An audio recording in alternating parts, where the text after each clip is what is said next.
Salam sejahtera buat kita semuanya. Om Swastiastu, Namo Buddhaya, salam kebajikan. Om Ulun Basuki Langgeng, Langgeng Basuki Rahayu.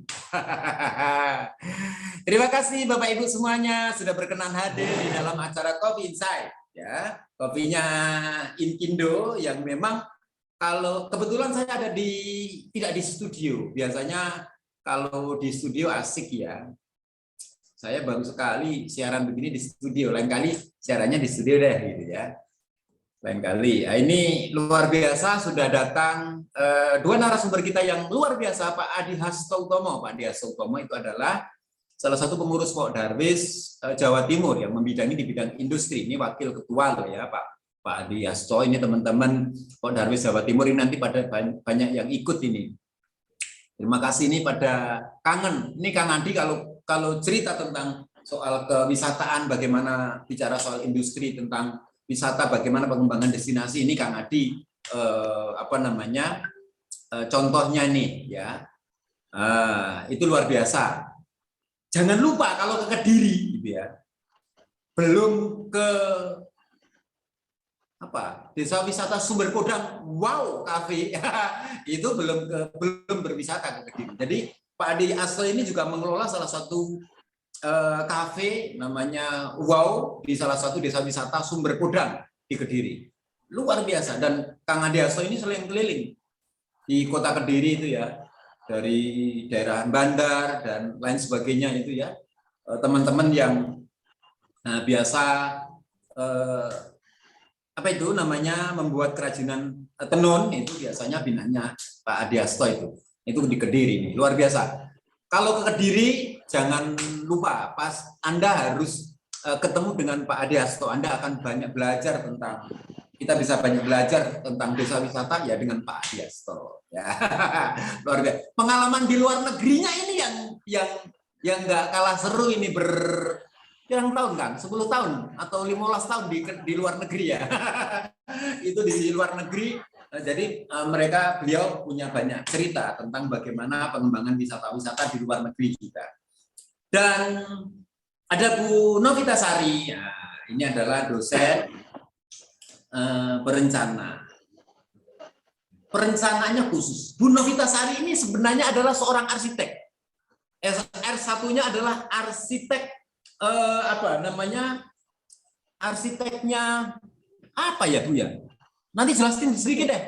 Yang kedua itu adalah S2-nya di Australia itu arsitek wisata, tempat wisata, arsitektur wisata.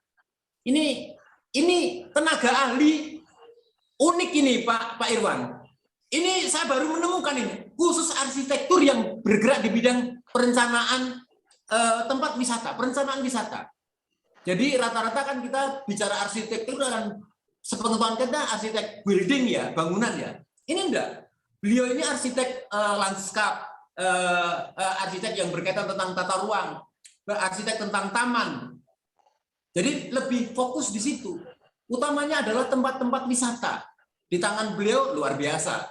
Pinter sekali ini, banyak mengembangkan sistem-sistem informasi yang berkaitan tentang kewisataan. Ini ilmunya harus kita cari dan kayaknya lain kesempatan kita harus agak spesifik ini jurusan ini karena hanya ada di Australia tempatnya S2-nya. Bu Novita terima kasih sudah berkenan berjoin ya Bu ya. Ini teman di BPD Kota Malang. Nah, saudara, ini mungkin serial yang keempat ya saya berbicara tentang soal desa wisata. Monggo kita bicara juga tentang konsep apa itu desa wisata, apa itu wisata desa, bicara juga konsep tentang kebijakan ya, kebijakan desa wisata dengan kepala dinas kemarin. Nah, itu sudah semuanya sudah. Nah, kali ini kita bicara tentang bagaimana merencanakan sebuah desa wisata. Nah, ilmunya ada di Bu Novita dan prakteknya ada di Pak Adi Hasto. Bu Novita dulu deh. Yang harus menyampaikan ya. Gimana Bu Novita? Yuk. Ya Pak. Monggo silakan. Oke, mungkin perkenalan sedikit ya. Tadi meluruskan Ki Demang ya. Sebenarnya bukan dari Australia Pak, Kanada Pak. Jadi memang saya S1-nya arsitektur, S2-nya itu arsitektur perencanaan pariwisata. Jadi memang khusus, kan memang banyak ya perencanaan kawasan binaan gitu kan ya, arsitektur murni, perencanaan wilayah kota, tapi di saya arsitektur perencanaan pariwisata ya. Jadi memang saat ini apalagi Indonesia itu kan sudah banyak sekali ya desa-desa wisata yang muncul. Mungkin saya juga masih baru di desa wisata. Kebanyakan memang saya untuk desainnya itu lebih ke servicescape, jadi landscape-nya gitu kan ya, mulai interiornya dan lain sebagainya. Jadi lebih ke museum gitu kan, theme park dan lain sebagainya. Jadi desa wisata ini memang lumayan baru buat saya. Saya pun juga harus belajar juga di sini ya, karena sudah banyak Pak Darwis di sini. Mungkin beberapa desa wisata yang sudah pernah saya kerjakan itu Malang masih belum, mohon maaf, Malang belum. Jadi lebih ke Desa Tambak Sari Pasuruan, terus Hmm. kemudian Sukamara, itu ada 3 desa, Kalimantan Tengah, yaitu ada Desa Sungai Damar, Cabang Barat, dan juga Sungai, apa namanya, Sungai lupa saya. Mahakam. Itu semuanya Terus desa-desa, Bu kemudian Novi. di Bengkulu, desa-desa. Hmm. Jadi lebih ke perencanaan. Sebenarnya bukan berarti saya merencanakan desa itu dengan atraksi buatan yang wah gitu kan ya. Nah, jadi kita harus tahu makna desa wisata sama wisata desa. Itu sih yang harus kita garis bawahi. Mungkin di talk show sebelumnya kan sudah pernah membahas bedanya desa wisata sama wisata desa ya Pak ya. Jadi mungkin di sini saya tidak akan menjelaskan. Memang banyak sekali desa-desa wisata itu yang ingin ada atraksi baru gitu kan ya. Akhirnya membuat kolam renang, kayaknya tuh di desa-desa sebelah rumah saya tuh atraksinya tuh kolam renang karena masih segmentasinya itu ada atraksi tambahan. Nah itu kan juga harus kita gali lagi. Kita itu mau apa desa wisata apa wisata desa gitu kan ya. Nah itu tuh juga harus kita garis bawahi gitu. Memang banyak sekali masyarakat di kita itu kalau tidak ada atraksi tambahan itu, aduh ini apa gitu kan ya, mau ke desa ini mau ngapain gitu kan, pasti ada hal-hal seperti itu yang menjadi pertanyaan. Jadi biasanya kalau saya terjun langsung ke desa wisata, suruh desain gitu. Jadi desainnya itu malah modern, minta ini, minta itu gitu kan ya. Nah, itu harus saya garis bawahi bahwa saya selalu menggunakan pendekatan arsitektur Nusantara gitu kan ya, sesuai dengan objek atau lokasi yang saya desain. Intinya kan seperti itu tuh ya. Jadi banyak sekali hal-hal yang mungkin saya juga harus belajar dari Bapak Ibu yang sudah menjadi ketua-ketua Pok Darwis di sini gitu kan ya. Bahkan di sini juga ada ketuanya lagi yang dari Jawa Timur, Bapak Adi gitu. Jadi mungkin itu sekilas gitu kan Pak, profil saya sebenarnya, siapa saya gitu. Jadi saya meluruskan Bapak, bukan dari Australia. Ya gitu. Mungkin saya sedikit sharing mengenai, mungkin saya bisa share screen ya, Kidemang. Monggo, silahkan.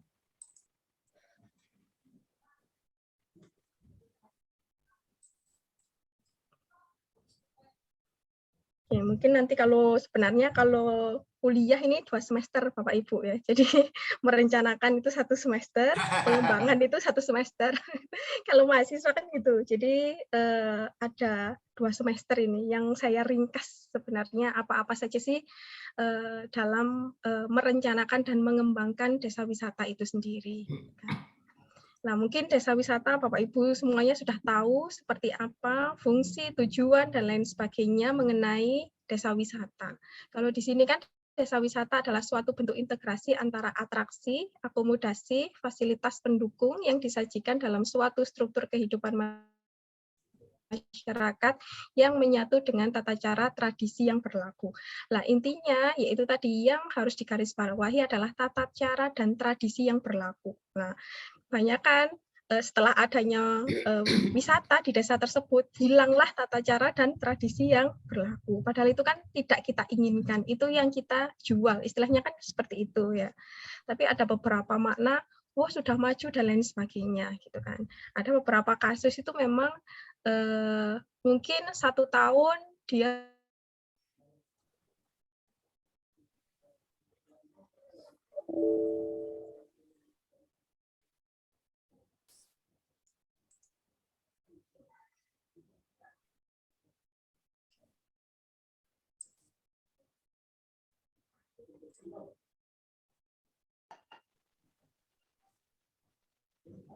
Bu Novi,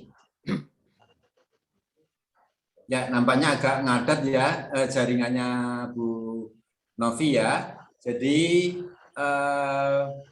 Bapak Ibu sekalian, mudah-mudahan nanti segera bisa bergabung, tapi Bu Novi masih tetap ada di halaman ini.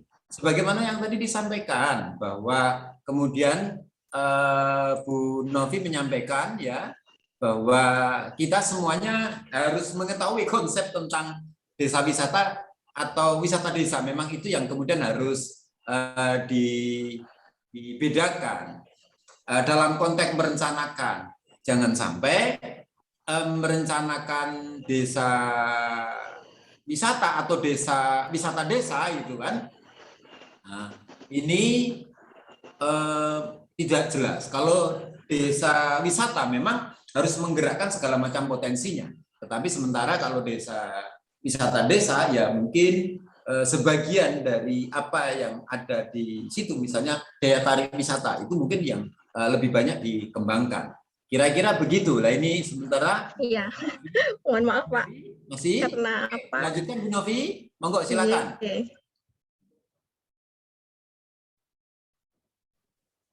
Ini jadi lebih ke tata cara dan tradisi yang berlaku. Itu yang sebenarnya harus digarisbawahi oleh semuanya gitu.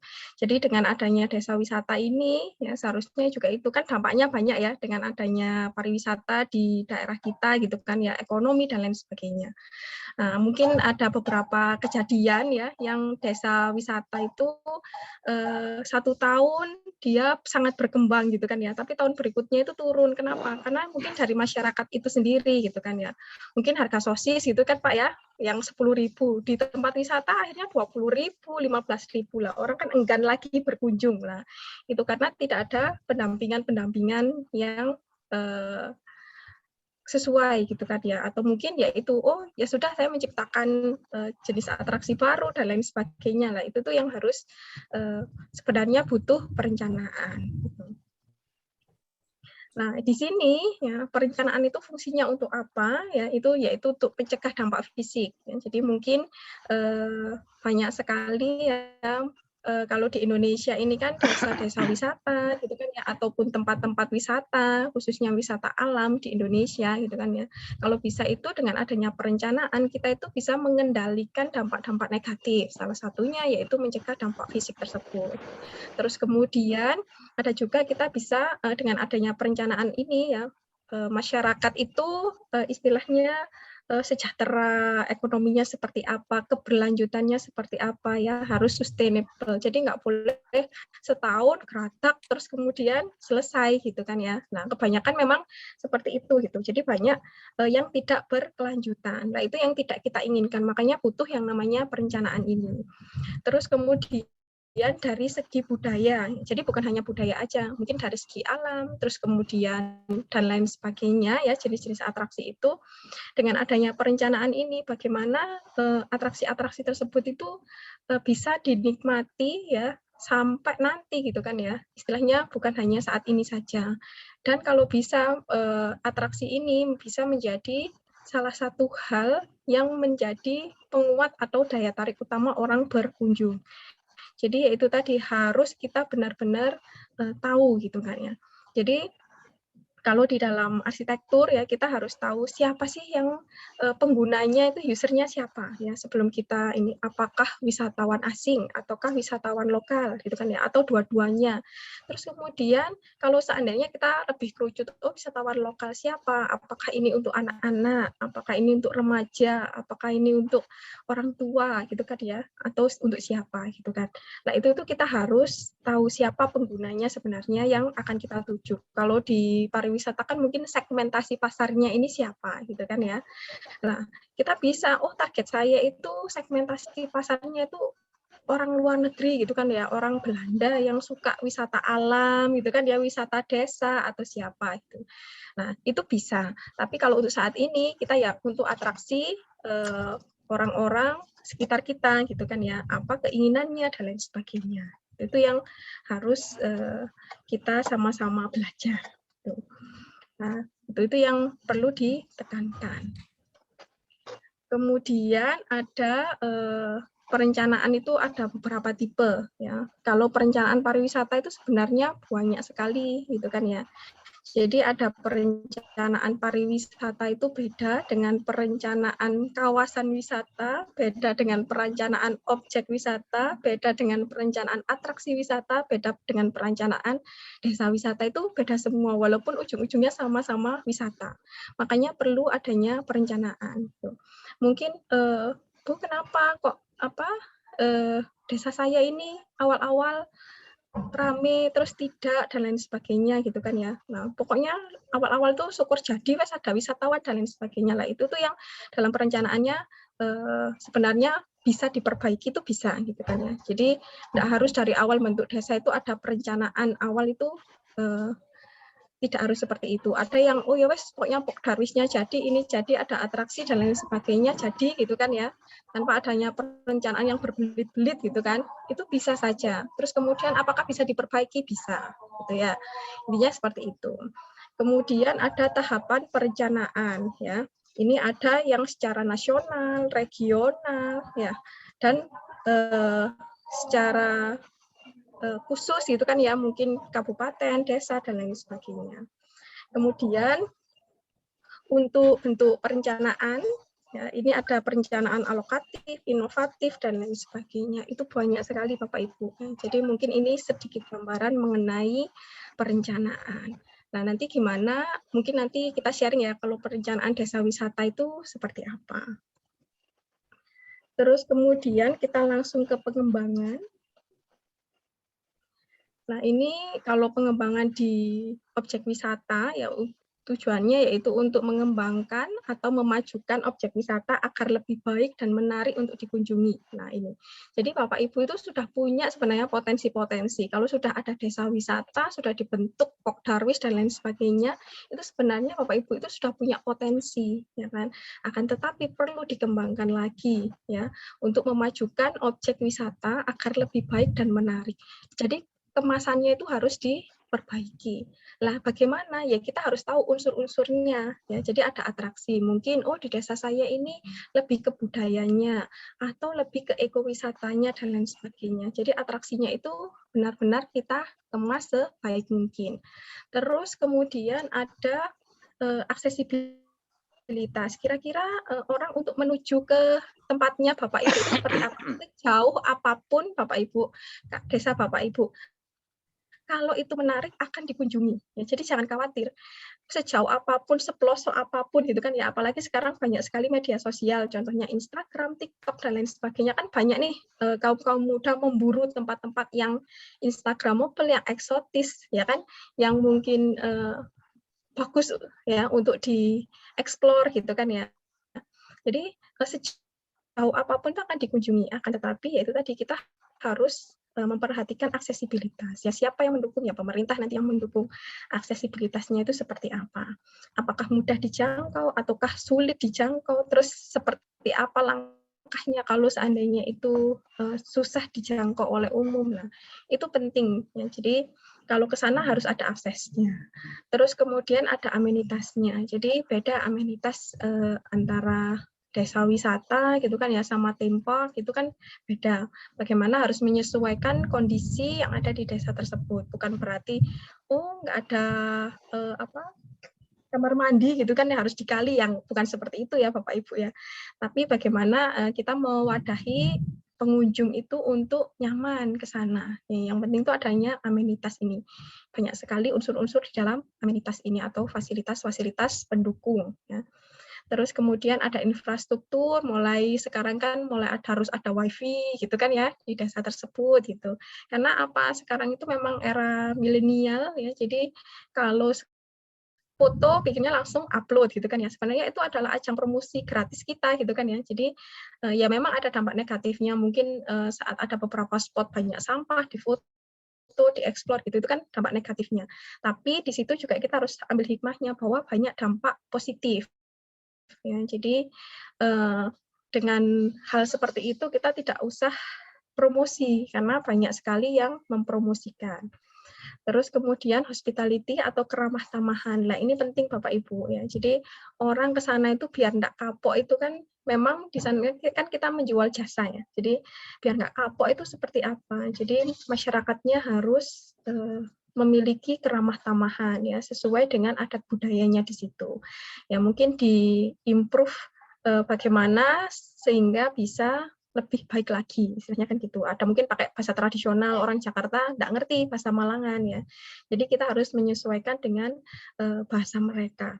Alangkah lebih baiknya kalau SDM-nya sudah bisa bahasa internasional ya, bahasa Inggris dan lain sebagainya. Itu penting karena ya itu tadi mungkin segmentasi kayak di Bali, desa di Bali itu kan memang segmentasinya orang asing ya. Jadi ya memang harus bisa bahasa asing, bahkan mereka bisa menguasai beberapa bahasa asing. Nah, itu tuh yang harus dibangun di sini. Terus kemudian, ini terakhir Bapak Ibu, nanti kita banyak sharingnya saja. Faktor pendukung sebenarnya, ya, yaitu memiliki potensi produk dan daya tarik. Apa produk dan daya tariknya, apakah ekowisata di desa tersebut, apakah budaya, dan lain sebagainya. Kemudian memiliki dukungan sumber daya manusia, ya, itu penting sekali, karena ada beberapa hal ya dari masyarakat itu sendiri, kadang gitu ya, permasalahannya yang sering curhat ke saya gitu, ibu ini nggak kompak gitu kan ya, nggak mau, dan lain sebagainya. Lah ini kan butuh dukungan sumber daya manusia. Ada yang nggak setuju, ada yang setuju lah kayak gitu tuh. Ini yang perlu faktor-faktor pendukung dalam kita mengembangkan suatu objek wisata maupun desa wisata. Kemudian motivasi yang kuat dari masyarakat itu sangat-sangat perlu ya, motivasi kuat dari masyarakat karena yaitu tadi ini untuk masyarakat gitu kan ya, kembali lagi ke masyarakat gitu. Karena ini juga melibatkan masyarakat di tempat tersebut. Kemudian memiliki dukungan sarana prasarana yang memadai. Ya. Terus fasilitas pendukung kegiatan wisata, ini banyak sekali fasilitas pendukung. Nah, saya nanti kalau lebih desain itu sebenarnya lebih ke fasilitas pendukung ini gitu. Kemudian kelembagaan yang mengatur kegiatan wisata. Nah, mungkin Bapak Ibu yang sudah punya desa wisata ya, pasti sudah terbentuk kelembagaan yang mengatur kegiatan wisata. Kemudian ketersediaan lahan area yang dimungkinkan untuk dikembangkan menjadi tujuan wisata. Jadi biasanya itu kalau di ada tanah bengkok. Nah, kalau di sini namanya bengkok, tapi tidak tahu itu kan bisa dijadikan salah satu lahan atau area untuk tempat wisata. Gitu. Jadi ada beberapa hal faktor pendukung ya, khususnya untuk pengembangan objek daya tarik wisata di desa wisata tersebut. Itu Bapak Ibu mungkin sedikit saya sharing mengenai perencanaan dan pengembangan. Iya, luar biasa ya Bu Novi. Jadi agak komplit tadi bicara soal perencanaan ya, memang problem-problem kampung atau desa wisata itu memang terkadang belum punya perencanaan, Bu. Jadi perencanaan, tolong mungkin dijelaskan sedikit perencanaan yang dimaksud apa? Apakah kemudian harus punya master plan-nya kah? Atau mungkin kalau misalnya membuat master plan itu ya harus bagaimana? Atau mungkin perlu RTBL, rencana tata ruang dan bangunan kalau membuat desa wisata, apakah perlu seperti itu? Kalau iya, itu juga bagaimana? Apa perlu di DED juga kan gitu kalau rencana. Nah, kalau iya itu juga bagaimana? Nah, sementara yang terjadi kita ini desa wisata lebih menggerakkan segala macam potensinya yang ada. Tentu hanya sedikit poles-poles sedikit lah. Kira-kira bagaimana Bu? Mungkin perlu dijelaskan sedikit. Oke, baik. Terima kasih pertanyaannya, Ki Demang. Oke, sebenarnya untuk perencanaan ini tidak harus sedetail sampai DED, Bapak. Jadi lebih kita ke konsep sebenarnya ya. Jadi konsep utama. Nah, itu seperti apa yang mau diapakan ini desa gitu kan ya. Terus kemudian ada yang namanya studi kelayakan. Kira-kira layak enggak ini dijadikan desa wisata. Nah, dua hal itu sih sebenarnya yang penting ya dalam perencanaan gitu. Jadi Jadi bikin konsep terlebih dulu dan ya, kemudian membuat studi kelayakan. Layak untuk kemudian di desa wisata biar kemudian menghitung juga nanti kalau iya pendapatannya bagaimana, begitu Bu ya? iya, iya. Jadi sampai di situ, Pak. Jadi kira-kira kalau desa ini kan sudah ada konsepnya nih mau diapakan gitu kan ya desanya, terus kemudian studi kelayakan, oh ternyata layak di sini, terus kemudian dampak ekonomi terhadap masyarakat itu seperti apa, dampak terhadap lingkungan itu seperti apa, apakah jangan-jangan dengan adanya wisata ini malah berdampak negatif terhadap lingkungan gitu, bener rame tapi lingkungannya rusak, kan sama aja Pak gitu kan ya. Jadi butuh Iya. yang namanya Jadi begini studi saudara, yang kelayakan. disampaikan oleh Bu Novita bahwa kita butuh konsep dan studi kelayakan. Mungkin konsep tidak perlu muluk-muluk, tapi jika Ya, kemudian dibuat seperti master plan, itu luar biasa kan luar gitu. biasa, ya. Konsep itu mungkin dalam konteks seperti pendataan-pendataan. Nah, baru kemudian membuat studi kelayakan. Kelayakan ini macam-macam. Ada kelayakan teknis, bangunan, mungkin kelayakan sumber daya manusia, mungkin juga kelayakan lingkungan, kelayakan ekonomi, misalnya seperti itu Bu ya. Itu yang misalnya Iya, harus coba didetailkan gitu ya, iya, sehingga orang punya harapan kalau mengembangkan desa wisata ini ke depannya bagaimana, jangan sampai berdampak negatif. Begitu Bu ya? iya. Mungkin sedikit saya sharing Pak, biar Bapak Ibu di sini itu tahu apa yang dimaksud konsep itu. Ini mungkin saya Bapak Ibu sudah mengenal Desa Jambuer ya. Jadi sedikit saya kasih contoh. Jambuwer. Iya, Bapak. Oh, Jambuwer Kabupaten Malang. Iya. Oke. Tempatnya Nah, Pak Eko Ujang. Jambuwer. nah ini memang kemarin sih sebenarnya kalau di sana kan lebih ke buatan ya Bapak. Jadi ada beberapa satu sumber itu yang ada sudah sebenarnya di sana eksisinya itu sudah ada kolam renangnya dan lain sebagainya gitu kan ya. Jadi ada beberapa hal yang ini sebenarnya kalau ini kan memang berubah sekali ya. Jadi bukan desa wisata tapi wisata ke desa gitu kan Pak ya. Jadi Wisata desa, ya. ya, nah itu tuh harus digarisbawahi. Jadi kadang ada kemauan dari masyarakat seperti ini gitu kan ya. Ada yang beda-beda. Pokoknya itu kalau saya ke desa itu kadang pusing gitu kan Pak. Gitu Bang.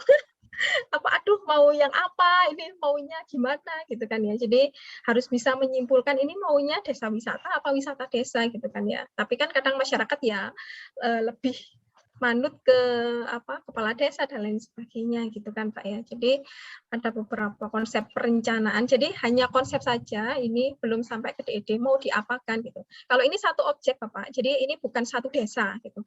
Yang layak itu memang kalau desa wisata ya kita satu desa. Jadi di desa itu ada potensi apa aja, ada air terjun mungkin, ada sumber air mungkin atau ada apa gitu. Jadi kita ini sehingga nanti kita bisa membentuk satu kawasan, yaitu kita bisa buat untuk paket-paket wisata. Nah, itu yang kita inginkan ya sama peta wisata. Nah, ini menariknya begini Bu, kalau Ibu kan konsepnya adalah menggambar 3D ya. Bagaimana kalau kemudian konsep itu memang sudah ada, apa yang ada di foto-foto, terus kemudian konsepnya dibuat begini, foto-foto buat begini, itu boleh nggak Bu?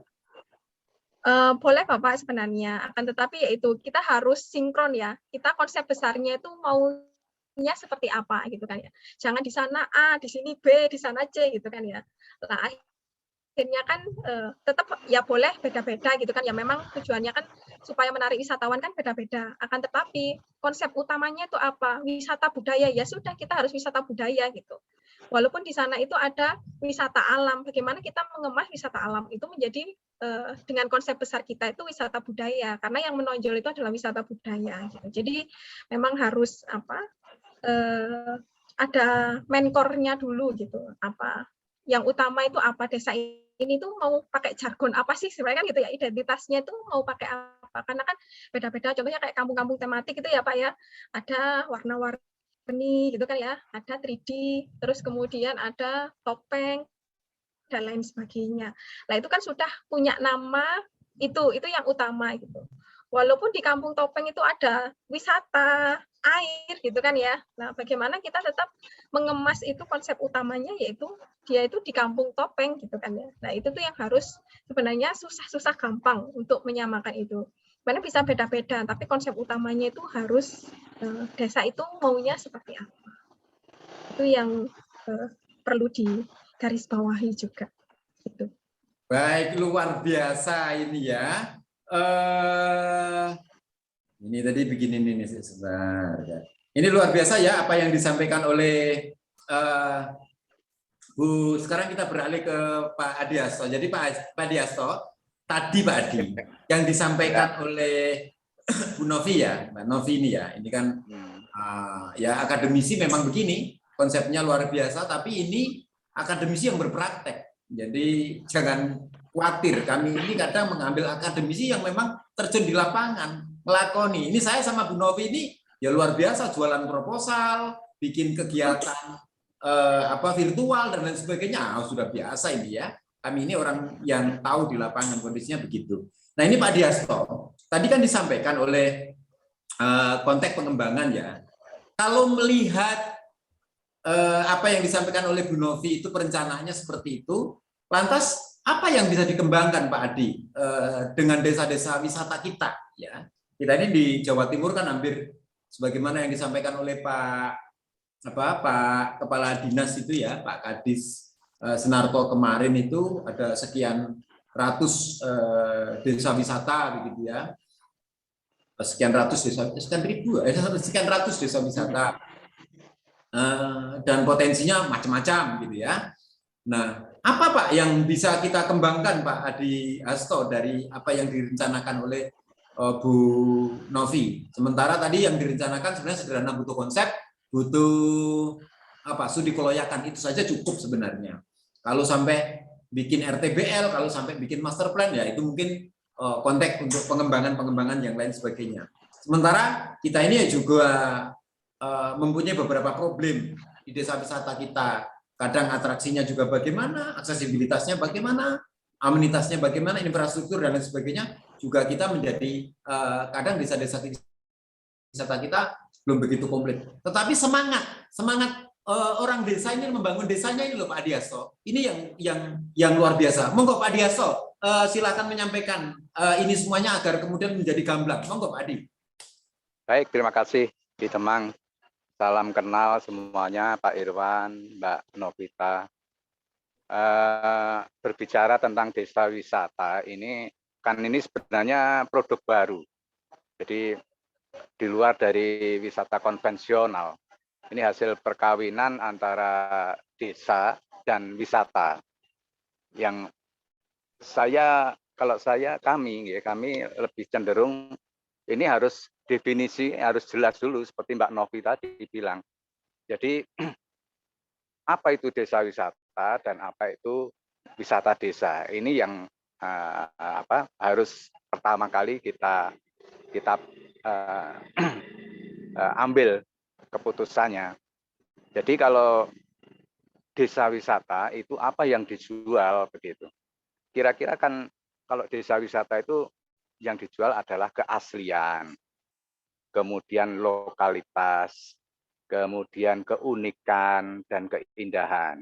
Nah, ini pakemnya. Jadi alui itu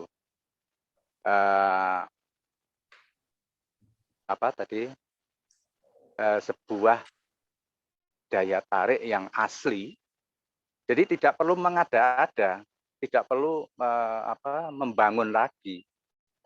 Nah, teknisnya itu pertama kita harus kenali dulu desa ini, desa kita atau desa yang mau dikembangkan itu kita kenali dulu. Di sana itu ada apa saja, kemudian kualitas air bagaimana, suhu rata-ratanya berapa. Ini kita harus tahu semuanya. Kemudian kenali pasar atau tren yang sedang laku begitu. Jadi kemudian kita juga harus melihat dari posisi strategis, posisi geografis dari suatu desa itu.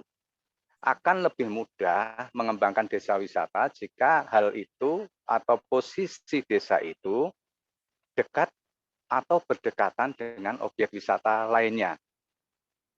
Kalau kita perhatikan Gubuk Klakah, desa wisata Gubuk Klakah, ada apa di sekitarnya? Ada magnet besar di sana, yaitu Gunung Bromo, yang sudah menjadi daya tarik wisata internasional. Nah, itu lebih mudah bagi teman-teman di Gubuk Klakah untuk menjadikan atau mewujudkan desa wisata itu. Kemudian di Pujon Kidul, awalnya pengembangannya memang betul-betul desa wisata. Nah, yang dijual adalah keaslian tadi, keunikan, lokalitas dan ketika kita ke desa wisata itu kebanyakan masyarakat awam itu tidak akan menemukan mana wisatanya begitu. Di Pos Jagat juga begitu. Ketika kita di sana, kita tanya ke penduduk di sekitar, di sini wisatanya apa? Mereka juga bingung bagaimana menjawab begitu. Nah, inilah desa wisata. Kita harus tahu dulu. Kalau kita pengertiannya kan ada juga ya banyak orang yang wah nggak peduli apakah itu wisata desa atau desa wisata, yang penting menghasilkan uang. Bagi kami itu sangat penting. Definisi itu harus kita selesaikan dulu. Nah, kemudian untuk desa wisata itu juga kadang-kadang pengembangannya itu dirusak sendiri oleh pemerintah yang tidak paham begitu nggih. Jadi mengembangkan dengan maksud membantu sebuah desa menjadi desa wisata, menjadi destinasi wisata, akhirnya membantu desa wisata tadi yang judulnya desa wisata dengan memberikan water heater. Itu sudah salah konsep. Tadi kita tahu bahwa desa wisata yang dijual adalah keaslian, lokalitas, kemudian keunikan. Nah, kalau itu dibantu dengan water heater, ya sudah bukan asli lagi. Kemudian dibantu spring bed. Mungkin Ki Demang juga pernah mendengarkan, ya. Dan mereka bangga, desa wisata dibantu dengan spring bed, itu bangga. Nah, ini sebenarnya sudah melenceng dari konsep kaidah desa wisata yang sebenarnya. Yang dijual adalah tadi keaslian, lokalitas, keunikan, dan keindahan itu tadi. Hanya di masyarakat, namun di tingkat pemerintah, pengambil kebijakan itu juga mereka harus sadar. Wisata. Kalau tidur di Kampung Budaya Polowijen, Kang Adi, tidurnya itu di galer bambu. Ayo. Nah, itulah yang betul. Itu yang dijual, itulah pengalaman, experience yang kita jual sebenarnya. Nah, untuk desa wisata itu tadi yang sudah kita kenali, kemudian kita data semuanya ke potensinya, masalahnya dan lain-lain. Kemudian ini secara singkat ya, secara singkat pengembangannya. Kemudian kita tuangkan dalam media promo kita, yang kalau sekarang yang efektif itu ya di website atau di Google. Contohnya saja ketika orang menulis desa wisata Kabupaten Kediri, sudah muncul langsung Sumber Podang. Nah, ini sangat efektif sekali. Jadi tadi kenali dulu desa itu punya apa. Nah, sebenarnya Sumber Podang ini kan tidak terlalu jauh dari kota Kediri. Hanya 15 km dari pusat alun-alun kota Kediri. Namun bagi orang kota Kediri, berada di Sumber Podang ini sudah merasakan sesuatu yang lain. Dan itu kita tangkap, kemudian kita tuangkan, kita masukkan dalam media promo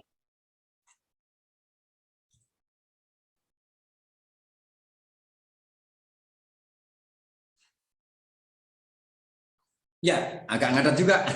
Jadi memang apa yang disampaikan oleh Kang Ade Hasto ini luar biasa ya. Jadi Kang Ade Hasto ini sudah menyampaikan apa yang terjadi di desa wisata di Sumber Podang.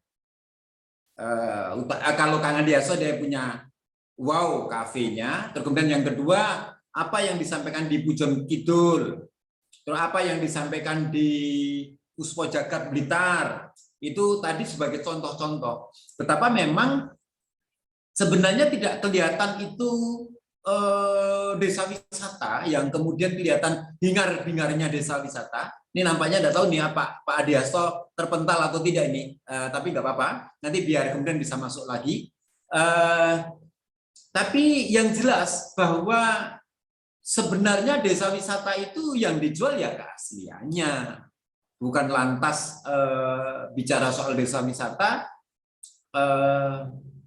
ada perubahan, misalnya apa namanya homestay-nya misalnya begitu ya, diganti dengan spring bed semuanya yang baru kan begitu semuanya tidak.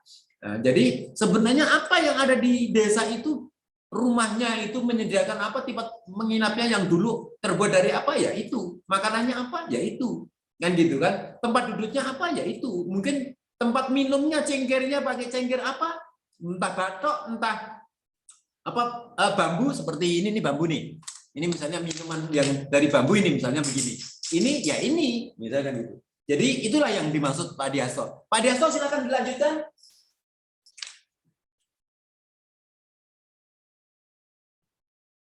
Lanjut Kang Adi. Sinyalnya di gunung memang gini ya, kadang hadir, kadang nggak apa-apa. Ya, tiba-tiba pergi begitu. Nah, ini Ki Demang, jadi apa?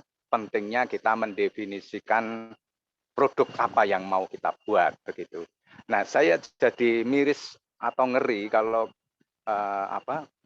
mereka tidak mempermasalahkan ini. Wis nggak peduli apakah itu desa wisata atau wisata desa. Padahal gubernur mencanangkan 1000 desa wisata begitu. Nah, kalau semuanya bikin kolam renang, berarti artinya akan ada 1000 kolam renang.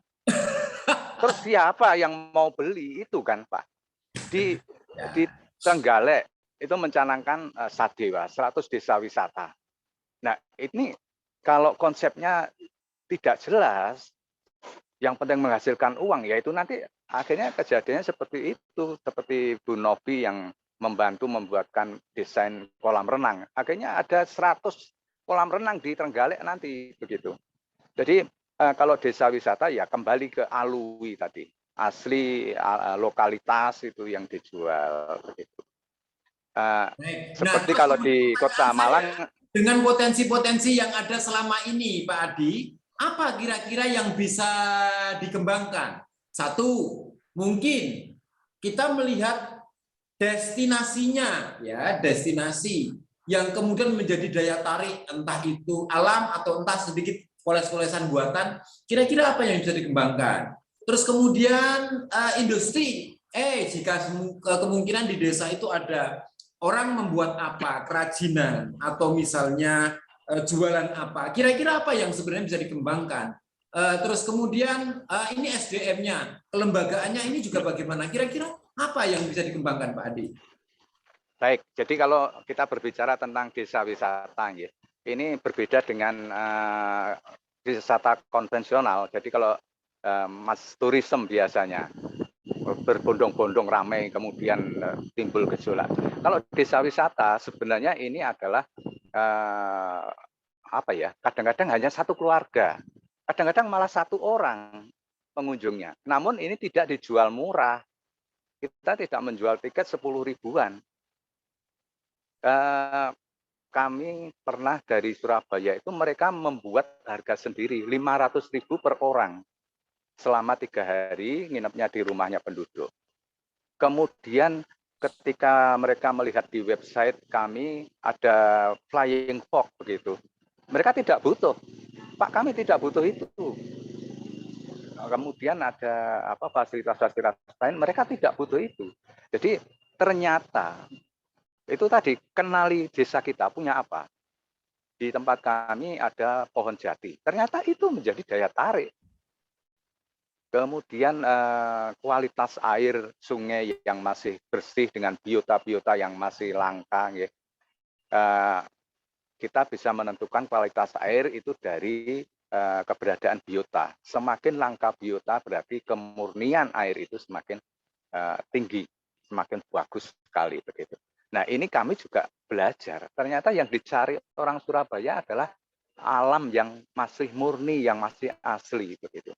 Ini kadang-kadang kita tidak ngeh, tidak tahu gitu ya.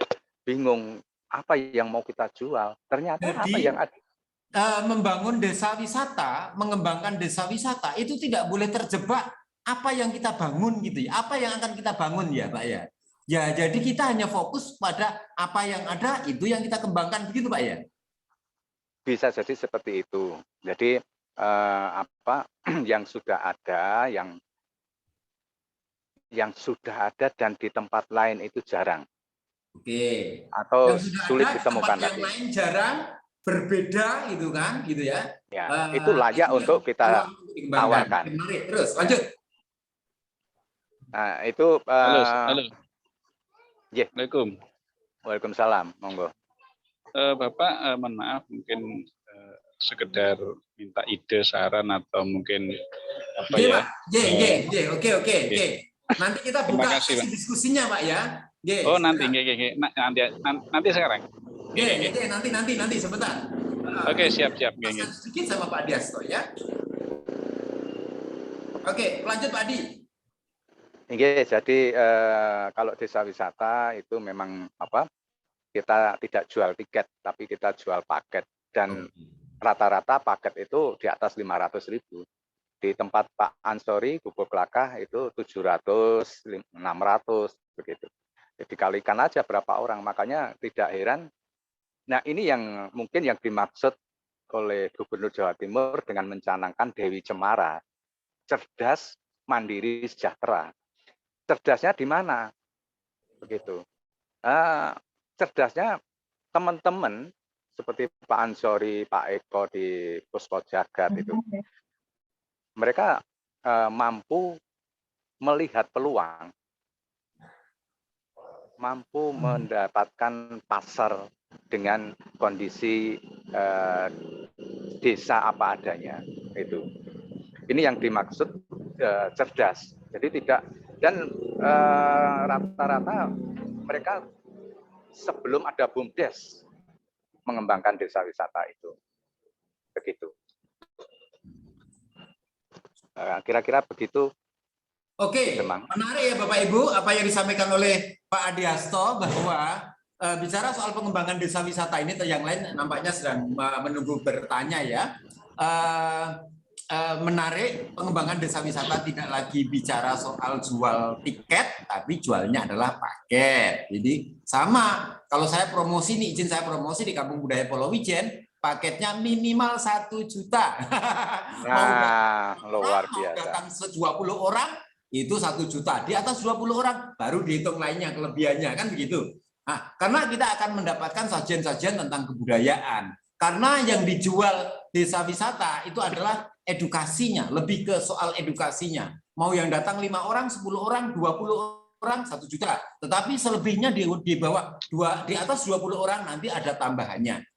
Kira-kira gambarnya seperti itu. Oleh karena itu peluangnya adalah peluang untuk mengembangkan potensi desa wisata semuanya ya. Seperti itu ya Bapak Ibu ya. Baik, tadi ini ada juga Mbak Lihana. Salam kenal, saya Liha ya, dari Pok Darwis Kampung Mandar, berbasis memprioritaskan pemberdayaan masyarakat sekitar, peningkatan ekonomi di dalam kuliner dan UMKM. Jadi kampungnya berbasis ekonomi dalam bentuk kuliner melalui UMKM-nya ya, ada konservasi. Kemudian dia punya acara Bifest di Banyuwangi Festival ya. Beberapa adat, budaya, dan kulinernya juga sudah ada di sini. Oke, terima kasih Mbak Liha sudah berkenan mampir di sini. Ada banyak ya yang hadir di sini. Ini ada juga Mbak Desi Yumnasari, ini guide tour yang pandai berbahasa Belanda, pandai berbahasa Prancis, pandai berbahasa macam-macam, ini berbahasa Eropa banyak ini. Nah, ini orangnya hadir di sini. Terus kemudian ada Pak Ali ya, Pak Ali Wringin Putih. Ini dari mana? Dari Banyuwangi ya, nampaknya juga hadir. Ada juga Pak Budi Mustika dari Pancer. Ini nampaknya tempat apa ya? Ikan lobster yang ada di Banyuwangi. Ini ada Pak Samsul Arifin dari Kampung Keramik Dinoyo. Wah, banyak sekali ya. Kampung-kampung yang berbasis produksi juga hadir di sini untuk mengikuti acara Zoom ini. Ini siapa yang mau tanya? Silakan Pak Ali, monggo. Oke, terima kasih Kideman. Oke, suaranya bisa didengar nggih? Ya, siap. Terima kasih, luar biasa. Ini silaturahmi yang kedua, Kideman. Mudah-mudahan katanya kan silaturahmi nambah rezeki. Amin. Desa wisata ada rezekinya. Gitu ya. Pasti nggih. Terima kasih, Demang. Saya akan menyampaikan beberapa hal terkait dengan potensi yang ada di desa kami, Wringin Putih. Desa kami adalah kawasan KEE, Bapak, kawasan ekosistem esensial.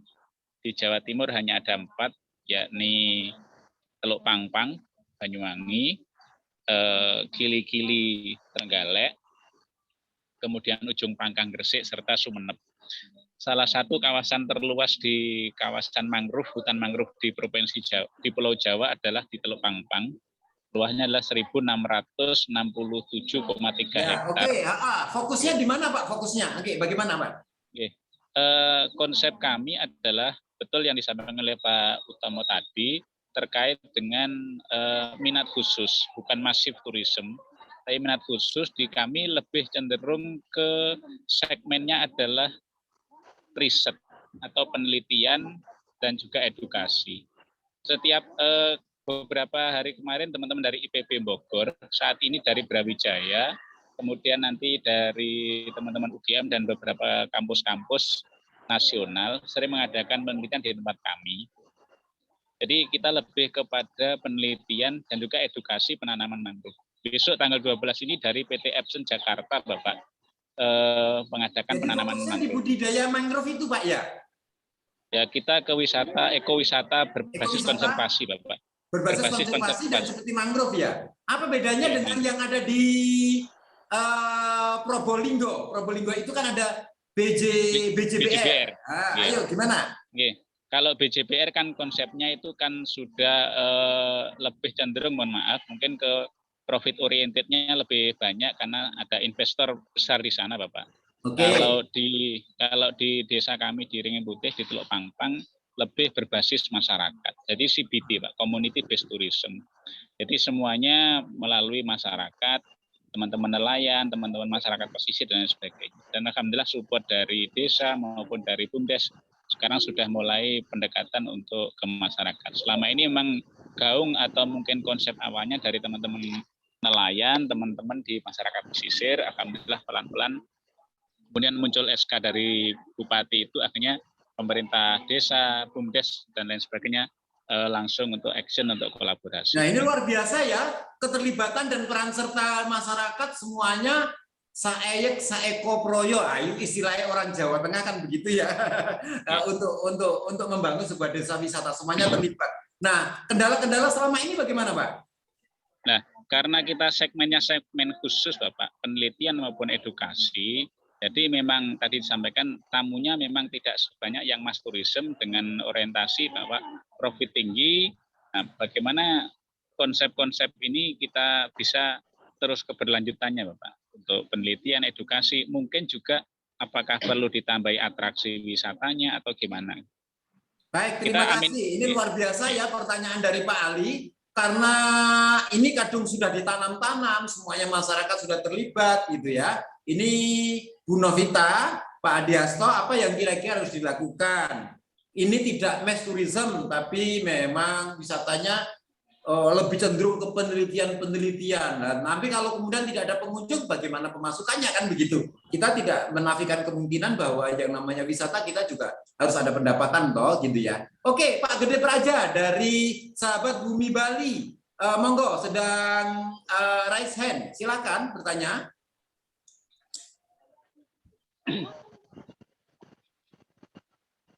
Baik, terima kasih. Yuk, mungkin wajahnya bisa dimunculkan.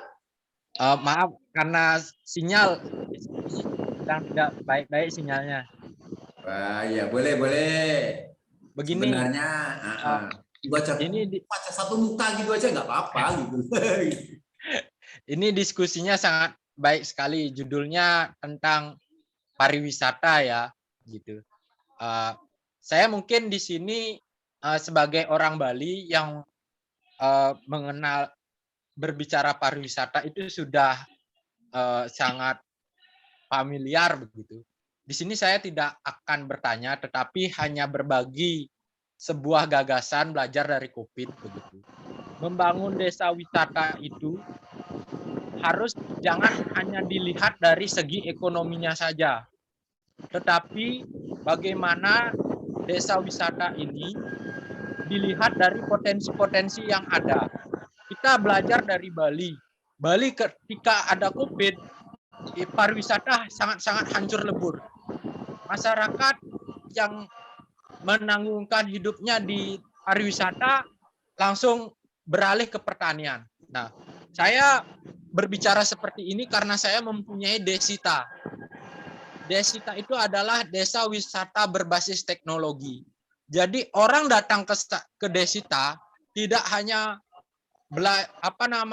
menikmati pemandangan alam, tetapi mereka belajar sebuah teknologi terbarukan. Misalnya ada mikrohidro, pembangkit listrik tenaga surya atau air. Mikrohidro itu pembangkit listrik tenaga air, pembuatan biogas, bagaimana berlaku dan berbudaya organik, menciptakan lumbung-lumbung pangan keluarga seperti itu. Jadi kalau mau membuat desa wisata, kita harus pahami dulu apa yang ada, potensi yang ada di desa itu. Jangan kita hanya melihat dari nilai-nilai ekonomi. Mungkin itu saja pesan dari saya. Terima kasih. Salam lestari, rahayu, hormat, dan santi. Rahayu ya, meskipun kemudian terlambat Pak Gede Praja, selamat hari Nyepi ya yang kemarin ya. Nyepi. Terima kasih Bapak Kidemang. Damai di bumi. Terima kasih Pak Gede. Ini sudah luar biasa, bukan hanya Jawa Timur, tapi sudah saya lihat tadi ada Palembang juga ada, ini Bali juga bisa bergabung di sini. Luar biasa. Terima kasih pesannya dari Pak Gede Praja menyampaikan bahwa membangun desa wisata harus paham potensinya, bukan hanya melulu soal ekonominya, ya. Kira-kira begitu pesannya. Sehingga kemudian membangun desa wisata bisa memanfaatkan basis-basis potensi, diantaranya adalah soal teknologinya dan lain sebagainya. Itu di situ desa wisata bicara soal soal edukasinya. Ada yang lain yang mau bertanya? Silahkan. Ya, oke. Nanti Pak Ali dapat kopinya Ki Demang. Nah, kalau ke Banyuwangi nanti saya cangking kopinya Ki Demang ya. Silakan. Ada yang lain mau bertanya? Saya panggil Mbak Desi. Mbak Desi mau bertanya atau mungkin mau sharing, monggo. Ya, Ki Demang. Ya. Ya, apa kabar Ki Demang semua yang ada? Ayo silakan Mbak Desi. Mbak Desi ini di mana? Sekarang lagi di Sampang. Di Sampang. Kantor di Ki Demang ya. Ya, oke. Nah, Ki Demang begini, saya hanya mau sharing saja sebetulnya. Dari kemarin kan saya sempat bertanya sama Ki Demang tentang hal yang kita bahas saat ini gitu. Apa saja sih sebenarnya langkah awal ketika kita mau membangun desa wisata gitu. Nah, hanya saja begini ya Ki Demang, kalau saya selama ini di Sampang, kebetulan karena saya sekarang sedang bekerja untuk Dinas Pariwisata Sampang, di Sampang ini masih banyak mindset orang yang agak kesulitan untuk menerima pariwisata. Mereka bingung, misalkan gini, ayo mau bangun desa wisata, selalu pikirannya, nggak ada uang. Atau misalkan, desa kami tidak ada potensi. Apa potensi desa kami gitu untuk yang dimunculkan apa? Gitu. Nah, jadi untuk saat ini langkah saya yang pertama adalah dengan kasih SDM kami berusaha untuk membentuk dulu Pokdarwis dulu. Itu dulu yang pertama. Kemudian adalah saya beberapa kali membawa tamu-tamu asing yang kebetulan saya ambil kasusnya saja. Misalkan begini, ada orang Jerman, dia datang ke Surabaya. Kemudian dia bertanya, Mbak Desi sekarang di mana? Desi sekarang di mana? Terus saya bilang, saya sekarang tinggal di Sampang.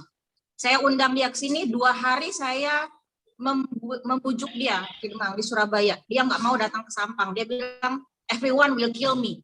Dia bilang katanya semua orang akan bunuh saya di Sampang, karena mindsetnya dia ketika dia bercerita makan ke Madura, dia bilang orang di Madura itu pembunuh semua gitu, tukang tarok semua gitu.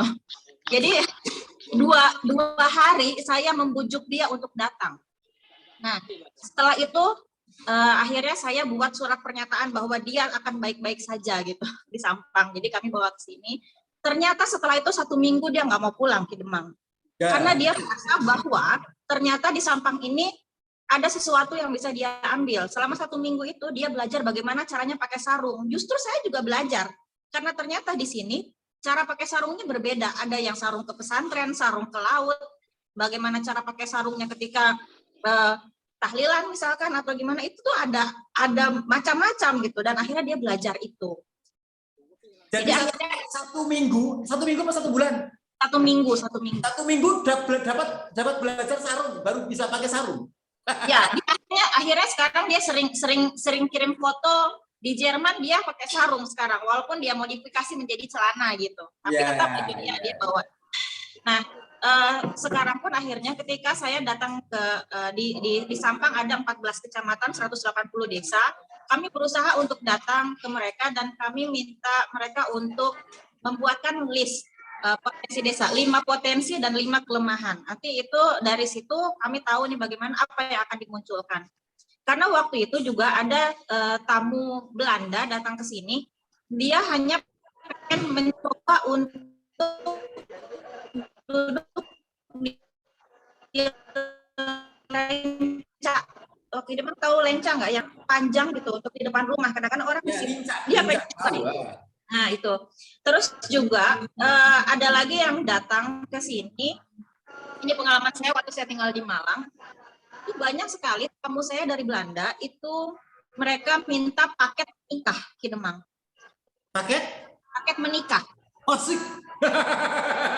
Kang Adi, luar biasa, paket menikah. Akadnya gitu, karena gini, perempuan Belanda itu banyak yang feminis, mereka tidak mau di bawahnya laki-laki, mereka maunya setara gitu dengan pria. Membuat paket wisata 30 menit mereka menikah, jadi ada paket adat Jawa kami rangkum selama 30 menit, kemudian mereka merasa bahwa perempuannya ini mau mengikuti aturan, dia mau mengelap proses menginjak telur, kemudian perempuannya mengelap kaki lakinya gitu, dan itu tuh buat mereka sangat-sangat nggak pernah akan didapatkan lagi. Nah itu ya akan saya aplikasikan di Sampang gitu. Selama ini saya ingin mengangkat Sampang dari budayanya dulu Ki Demang. Nah kemarin pun ada dari Pakistan datang ke sini juga karena dia rasa bahwa kehidupan di Sampang ini juga berbeda, begitu Ki Demang. Baik, ini luar biasa ya pengalamannya Mbak Desi ya. Kita sama-sama saling berbagi. Kalau Pak Gede Praja tadi berbaginya adalah bahwa membangun desa wisata itu memang tidak gampang, harus mengenali potensinya, dan yang paling utama adalah barangkali di soal teknologi ya. Teknologi tradisional apa yang bisa dikembangkan sehingga orang benar mau belajar. Kalau Mbak Desi ini malah beda, belajar di soal kultur, pakai sarung, terus kemudian yang satu lagi ada paket wisata menikah atau mungkin paket wisata wedding kan gitu kan. Jadi mulai dari prosesi itu yang kemudian dijual sehingga orang mungkin ya sudah tentu sudah menikah lah. Ya sudah menikah, mulai dari proses diarak, nginjek telur sampai kemudian duduk di pelaminan, ini bisa jadi paket wisata. Ini menarik ini, kayaknya bukan hanya orang yang punya hajat mau menikah terus kemudian, tapi bisa berulang-ulang ya resepsi pernikahannya kan gitu. Ini menarik. Oke, terima kasih Mbak Desi ya berbagi informasinya. Mungkin ada yang lain lagi, silakan. Atau mungkin Bu Novita atau Pak Adiasto menanggapi tadi ada pertanyaan dari Pak Ali ya. bahwa ini bagaimana gitu loh ya, terkait tentang pertanyaan yang menyangkut soal apa itu tadi, soal Data minat khusus. mangrove ya, soal mangrove dan menjualnya bagaimana, ini kan buat penelitian saja. Monggo Mbak Novi dulu. Oh ya, baik Bapak, terima kasih. Oke, baik Pak Ali, sebenarnya kalau waktu saya kuliah itu namanya niche tourism. Jadi kan ada mass tourism, ada niche tourism. Jadi niche tourism itu wisata minat khusus. Jadi memang dikhususkan untuk wisatawan khusus yang minat di tempat Bapak. Tadi Bapak itu sebenarnya sudah saya share sedikit ya Bapak ya. Ini materi dulu. Kalau mass tourism ya konvensional, kalau ini niche tourism. Sebenarnya punya Bapak itu sudah mengerucut ke culture, kemudian ke research. Ya, jadi kan memang Bapak segmentasinya kan anak-anak yang research di mangrove tersebut. Sebenarnya sudah mengerucut itu bahwa itu bisa dikatakan sebagai niche tourism. Nah, kalau sudah dikelompokkan seperti ini untuk mungkin pengembangannya begitu ya Bapak ya. Terus habis itu kira-kira bagaimana gitu kan ya, Bu, terhadap ekonominya dan lain sebagainya gitu. Sebenarnya Bapak sudah punya acuan bahwa oh ya punya saya ini niche tourism. Jadi sudah segmentasi pasar saya itu adalah orang-orang research itu atau education ya. Jadi mahasiswa dan lain sebagainya gitu kan ya. Sebenarnya di situ dengan adanya potensi seperti itu bisa Bapak dikembangkan gitu kan ya. Mungkin tinggal pengemasannya itu seperti apa. Mungkin tadi mangrove ya Pak Ali? Ya, mangrove. Mangrove. Jadi potensi desa ya, Bu, utamanya. maaf ini Bu, sambil takziah nih Bu. Oh ya, ya. Di mute saja. Tadikan Rembong. Ya, mungkin kan potensi utamanya yaitu mangrove ya. Nah, sebenarnya sudah muncul potensi utamanya, sudah muncul segmentasi pasarnya lah. Kita tinggal buat strategi. Nah, itu tuh yang sebenarnya membutuhkan yang namanya studi kelayakan itu. Jadi kira-kira saya itu sudah punya potensi mangrove, sudah punya potensi wisatawan yang berkunjung itu bahwa segmentasinya yaitu research dan lain sebagainya itu bisa Bapak dikembangkan gitu kan ya. Jadi dari mungkin beberapa perguruan tinggi ya yang ingin belajar mangrove kalau bisa ya ke desanya Pak Ali kan gitu. Kan pinginnya gitu ya Pak ya. Jadi, iya. Kemarin terakhir itu dari Rupius University Jepang, Bu. Iya, nah itu kan malah lebih bagus Pak. Jadi kan sudah dikenal sampai luar negeri ya kan, terus kemudian sudah tahu segmentasinya Bapak ini sudah tahu segmentasi saya. Jadi nggak perlu nyari-nyari. Kalau desa-desa yang lainnya kan mungkin nyari-nyari siapa yang ke desa saya. Ya ada anak kecil, ada anak tua gitu kan. Anak tua itu gimana? Nah itu jadi sebenarnya Bapak ini. Jadi bagaimana kalau mau riset mangrove ya, orang-orang itu ke desa Bapak. Lah di situ kalau sudah mungkin ada yang dari Jepang tadi bisa Bapak dibikinkan paket wisata gitu kan ya. Lah tapi paket wisata itu bagaimana dia belajar mengenai mangrove, terus kemudian edukasi mangrove tersebut. Kita ada olahannya terus mangrove. Juga, oh sudah ada. Ada olahan keripik mangrove, teh mangrove, sirup. Iya. Pakai air gituan. Nah, itu kan sebenarnya potensi ya Pak. Jadi orang itu akan banyak belajar di desa Bapak. Kayak tadi Bu Desi ya Bu ya, itu kan belajar pakai sarung gitu kan Pak ya. Nah, nanti di desa Bapak itu seperti apa? Itu yang sebenarnya kita olah Pak. Maksudnya kita cari gali potensinya. Mungkin memang masyarakat desa, aduh ya wes kayak gini biasa saya kalau ada kegiatan acara-acara itu biasa. Tapi menurut orang luar itu luar biasa sebenarnya Pak. Ya kan? Benar, nah, kalau mungkin saya ke desanya Bapak, loh kok aneh sih gitu kan ya, kok gini adatnya lah itu. Memang yang bisa menilai ya orang luar masuk desanya Bapak gitu. Makanya untuk cari potensi, Bu Desi tadi kan survei ya ke beberapa wisatawan gitu kan, oh ternyata ini bisa diangkat dan lain sebagainya. Sebenarnya Bapak sudah punya potensi mangrove itu dan edukasi itu tadi, segmentasi pasarnya gitu. Jadi pasarnya Pak Ali adalah salah satunya adalah mahasiswa-mahasiswa yang belajar tentang budidaya, ekoturism ya belajar tentang sistem ekologi dan lain sebagainya. Atau mungkin adalah minat khusus sering membuat kegiatan ini Pak, kegiatan-kegiatan yang bergerakan yang berbasis kelestarian lingkungan, misalnya Misalnya hari laut sedunia, hari air sedunia, hari tanaman sedunia, misalkan gitu tuh. Itu event-event dibuat, ya kira-kira begitu. Oke, mungkin ada yang mau bertanya, Pak Diasto, mungkin bisa memberikan masukan. Baik, untuk Pak Ali ini bagaimana keberlanjutannya begitu kan. Nah ini lebih dikuatkan lagi di promonya. Jadi apa yang sudah kita kerjakan itu kita kuatkan lagi. Kalau perlu bikin website itu beberapa. Misalnya Ringin Putih Discovery begitu. Ringin Putih Explorer atau apa itu diperbanyak. Jadi nanti juga untuk untuk menangkap menjala ikan begitu. Kemudian mungkin konsepnya bisa dikombinasi, bukan hanya desa wisata tapi juga memasukkan konsep wisata desa di sana untuk pemasukan tiap harinya. Jadi ini yang dikerjakan oleh Pak Udi di Pujon Kidul yang sebelum 2016 itu adalah pure desa wisata, yaitu menjual paket-paket edukasi. Kemudian setelah 2016 itu pulang ke tempat saya, kemudian dimasukkanlah konsep kafe sawah itu, yang ternyata justru dampaknya lebih besar daripada yang produk awalnya desa wisata itu.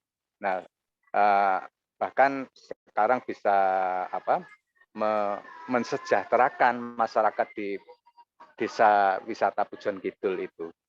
Itu mungkin konsepnya bisa dikombinasi, Pak. Jadi tidak melulu desa wisata saja, tapi dikombinasi menjadi ada kegiatan wisata desanya di sana. Baik, kemudian luar biasa ya, kombinasi desa wisata dan wisata desa. Sisi lain untuk promosinya memperbanyak website atau memperbanyak medsos-medsos yang lain yang memungkinkan konteksnya adalah konteks promosi. Karena memang begini Pak, tidak mudah memang bicara soal desa wisata yang berbasis ekologi. Ini basisnya harus model basis gerakan lingkungan. Kan gitu toh. Gerakan lingkungan, banyak memperbanyak gebrakan-gebrakan atau misalnya peringatan-peringatan hari yang menyangkut soal lingkungan itu yang bisa dikaitkan. Monggo, ini ada Bu Mega dari Palembang. Silakan jika mau sharing, berbagi atau bertanya, monggo kami persilakan, Bu Mega. Halo, Bu Mega. Baik, kalau tidak ada Bu Mega, kita nunggu Bu Mega. Mungkin ada yang lain lagi mau bertanya atau mau sharing-sharing, silahkan. Ini di mana ya? Di mana ya? Sore. Oke. Mas Sore. Ini dari Kampung 3D. Kampung 3D, Mas Adnan. Ya. Oke, mana wajahnya? Wajahnya nggak bisa dibuka. Bisa dibuka. Ayo, tolong ditunjukkan wajahnya. Ayo. Ya, yang penting suaranya kedengeran dulu. Ya, ini Kampung 3D, saudara. Kampung 3D ada di Kota Malang. Ini nyantol ikut. Loh, Anda kan bukan desa, tapi Anda kan kampung. Oke, silakan Kampung 3D, silakan sharing diskusi, monggo. Ya. Silakan. Siap. Selamat sore semuanya. Salam kenal dengan Pak Adnan. Saya dari Kampung 3D. Juga ada tadi kampung dari desa ya namanya Mbak Desi. Memang itu dari Sampang. Saya juga Madura Pamekasan. Jadi yang berada di Kampung 3D. Jadi memang gini, desa antara kota memang nggak sama. Tapi sudah banyak info yang sudah saya dengar mulai tadi itu banyak sekali fungsinya bagi kita. Jadi untuk desa bukanlah kita tidak mengharapkan istilahnya pengumpulan atau perolehan tentang dana. Itu penting karena apa? Dana itu memang menunjang segalanya dan dimanapun baik di kota di desa, apalagi di desa itu lebih luas tempatnya daripada di kota. Seumpamanya misalkan dari kota, di tempat kita satu RW ini sudah mencakup wisata kampung 3D-nya. Misalnya kalau di desa itu bukan satu RT, bukan satu RW, itu sudah mencakup desa. Itu maka lebih lebar untuk wisatanya. Maka dari itu memang untuk spot semuanya itu lebih luas. Makanya harus kita berpikir dulu tentang perluasan. Bagaimana dengan masyarakat koordinasi itu dengan baik. Yang penting itu. Soalnya apa? Kalau dengan masyarakat tidak ada kekompakan atau kegotong royongan atau keterlambatan untuk memberikan info, ini akan menjadi masalah bagi kampung itu sendiri. Memang kalau kita berbicara SDM, tidak semuanya orang itu sama. Kadang-kadang ada di pihak yang satu bersikukuh untuk begini, yang satu. Tapi kalau dari dinas kepariwisataan itu sendiri turun mengecek untuk ke lokasi, memberikan dalam waktu dekat atau bagaimana caranya untuk difahami oleh semua di elemen itu, maka kita akan berjalan dengan lancar.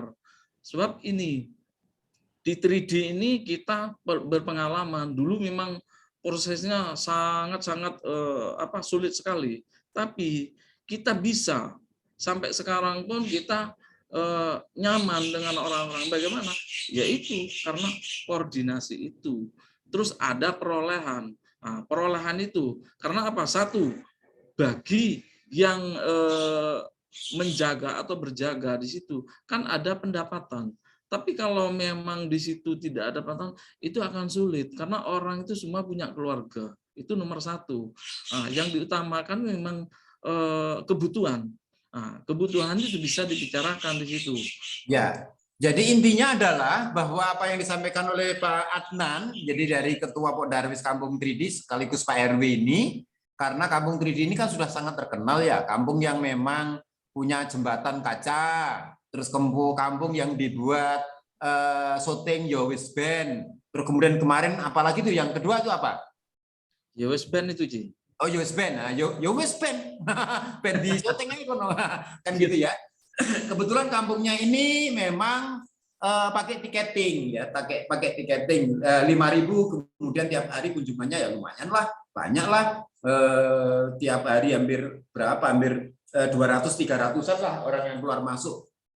Nah, ini memang menjadi berbeda. Nah, ini memang penting bahwa satu support dari dinas, yang kedua bahwa mementingkan kesejahteraan masyarakat. Itu menjadi kunci sukses daripada pengembangan desa wisata atau kampung wisata. Oke, yang lain. Bu Lihana tadi, Mbak Leha, Pokdarwis Kampung Mandar, ayo silahkan.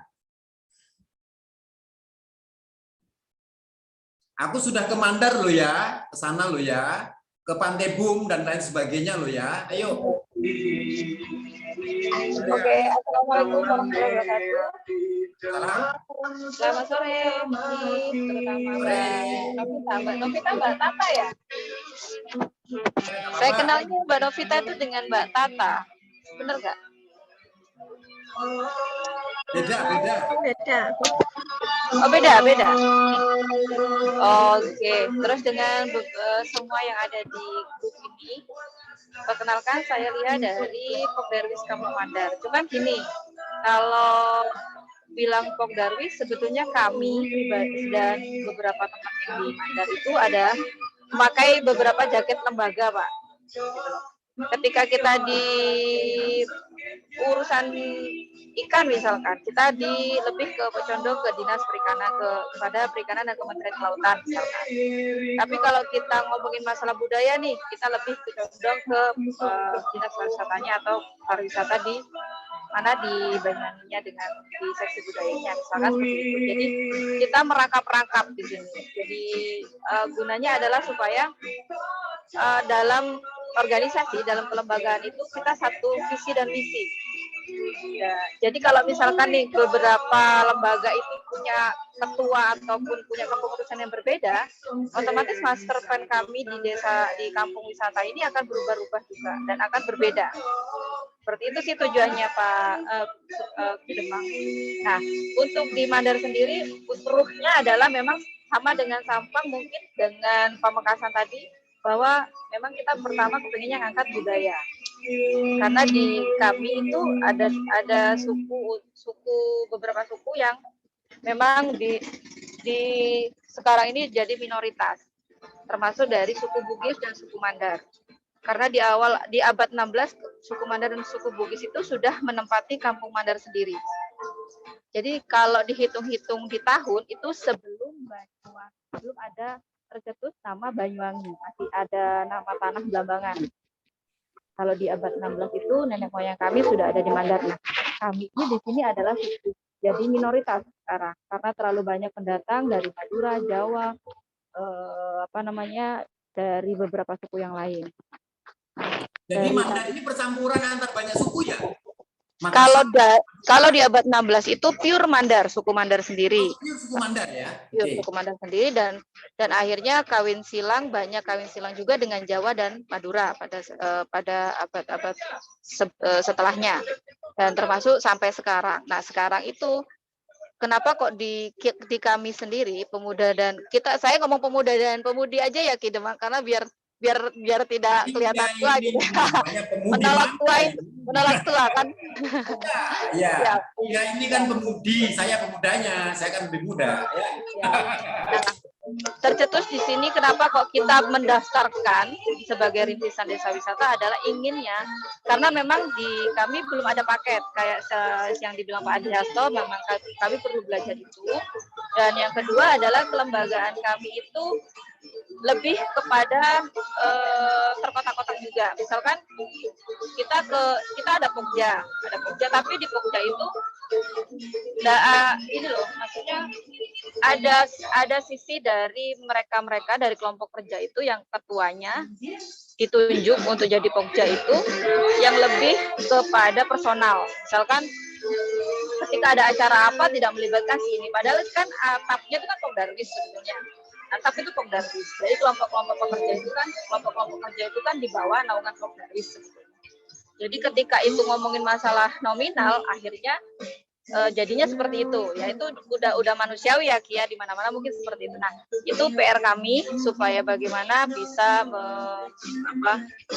menyatukan kembali di lembaga-lembaga yang ada di kami, di kelompok-kelompok kerja yang ada di Pokdarwis. Yang kedua adalah kita masih juga butuh masukan dan support bagaimana untuk pengembangan di UMKM sama di sarana prasarananya yang memang ini tadi bilangnya Pak, website ya. Untuk Pak Ali mungkin bisa nanti berbagi ilmu websitenya. Kita belum ada karena memang itu tadi saya bilang ketika nanti kami mengajak pekerja ini untuk di jalur teknologi, mereka lebihnya aku nggak kepengen ini ngomong jujur, aku nggak suka kalau terlalu dimonitoring dengan dinas, aku pengennya mandiri misalkan. Ada beberapa yang oke lah aku manutnya ke dinas. Nah, kita yang sebagai pionernya, maksudnya sebagai atapnya dari kelompok-kelompok kerja itu yang masih kesulitan untuk komunikasi. Karena ketika komunikasi itu berlangsung, mereka tidak bisa menerima dulu. Kita masih harus adu argumen, kita masih ada proses dan lain. Itu yang membuat kita kadang lelah. Karena memang benar-benar pure kita di sini sosial, tidak ada namanya pada profit yang ada. Mbak Lia, saya akan tanya ini Kampung Mandar ini kan sebenarnya kampung urban. Jadi dari suku Mandar. Sekarang memang adakah di Mandar itu juga memunculkan seni budaya atau ada tradisi Mandar yang ada di Banyuwangi? Itu satu kuncinya. Jika ada, kemudian bagaimana difasilitasi dalam bentuk apa? Yang kedua, karena memang sekarang Mandar sudah budaya, cross culture-nya sudah ada dengan suku Madura, dengan suku Bali, dengan suku Jawa, dengan suku bentuk cross culture-nya bagaimana? Bisa dijelaskan kira-kira? Kurang jelas sih, soalnya agak ada. Oke, jadi ini nggak apa-apa ya. Jadi cross culture yang ada di sana apa? Cross culture artinya persilangan budaya yang kemudian bisa ditampilkan yang bukan Banyuwangi. Ada nggak yang bukan Banyuwangi? Atau mungkin Mandarnya, ada nggak? Nah, saya bilang dari di awal tadi kita sudah pernah tampil dan sudah ada masuk di agenda banyak festival itu salah satunya adalah adat Mandar. Adat Jadi Mandar. adat Mandar sendiri sudah di tahun 2020 itu masuk ke banyak festival. Kalau fish marketnya sendiri itu mulai dari 2019 kalau fish market. Kenapa kita sekarang itu lebih condong ke fish market? Karena itu tadi ada pengembangan masyarakat, pengembangan dari SDM-nya, peningkatan SDM sama peningkatan ekonomi. Jadi di sini karena kita di 2017 Kampung Mandar ini dicap paling kumuh sekabupaten. Aduh. Ya, serius. Ya, dari 2000, makanya di 2017 kita bergerak ke apa dulu, bukan ke kulinernya.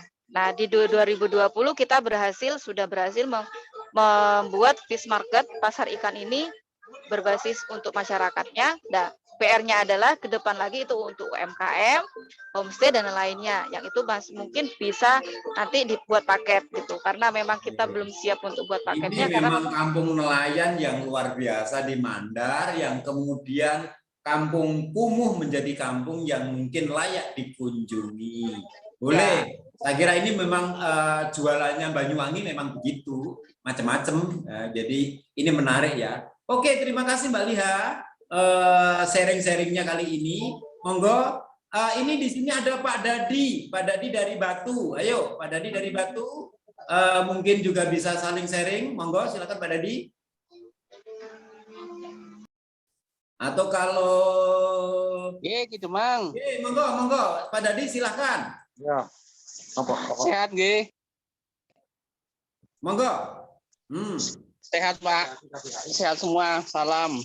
Ya, Pak Dadi, saya mau tanya, kemarin kan Batu sempat banjir longsor ya. Ini di sini ada juga Batu ini yang luar biasa, Mbak Yanti, Mbak Diah Ariyanti, ini kan juga orang Batu juga nih. Nanti bisa sharing-sharing untuk minta bantuan bagaimana merencanakan tentang desa wisata yang ada di Batu. Pak Dadi, kemarin ini kan pernah sempat banjir bandang ya, yang kemudian berdampak ke Kota Malang dan lain sebagainya. Sekarang pandangan atau persepsi tentang desa wisata yang ada di Batu bagaimana Pak Dadi?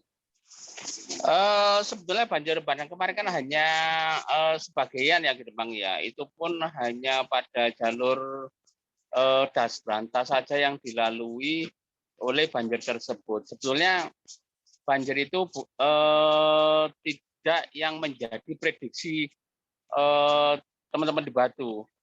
Itu kan jalur mati sebenarnya gitu Bang itu. Nah, cuma terjadi tandonan-tandonan di atas yang sekian lama mengembung. Ketika hujan yang sangat lebat kemarin, cembungan-cembungan air ini longsor dan hanyut. Inilah yang akhirnya menjadi banjir bandang tersebut. Begitu gitu Bang. Cuma memang curah hujan yang sangat besar kemarin itu.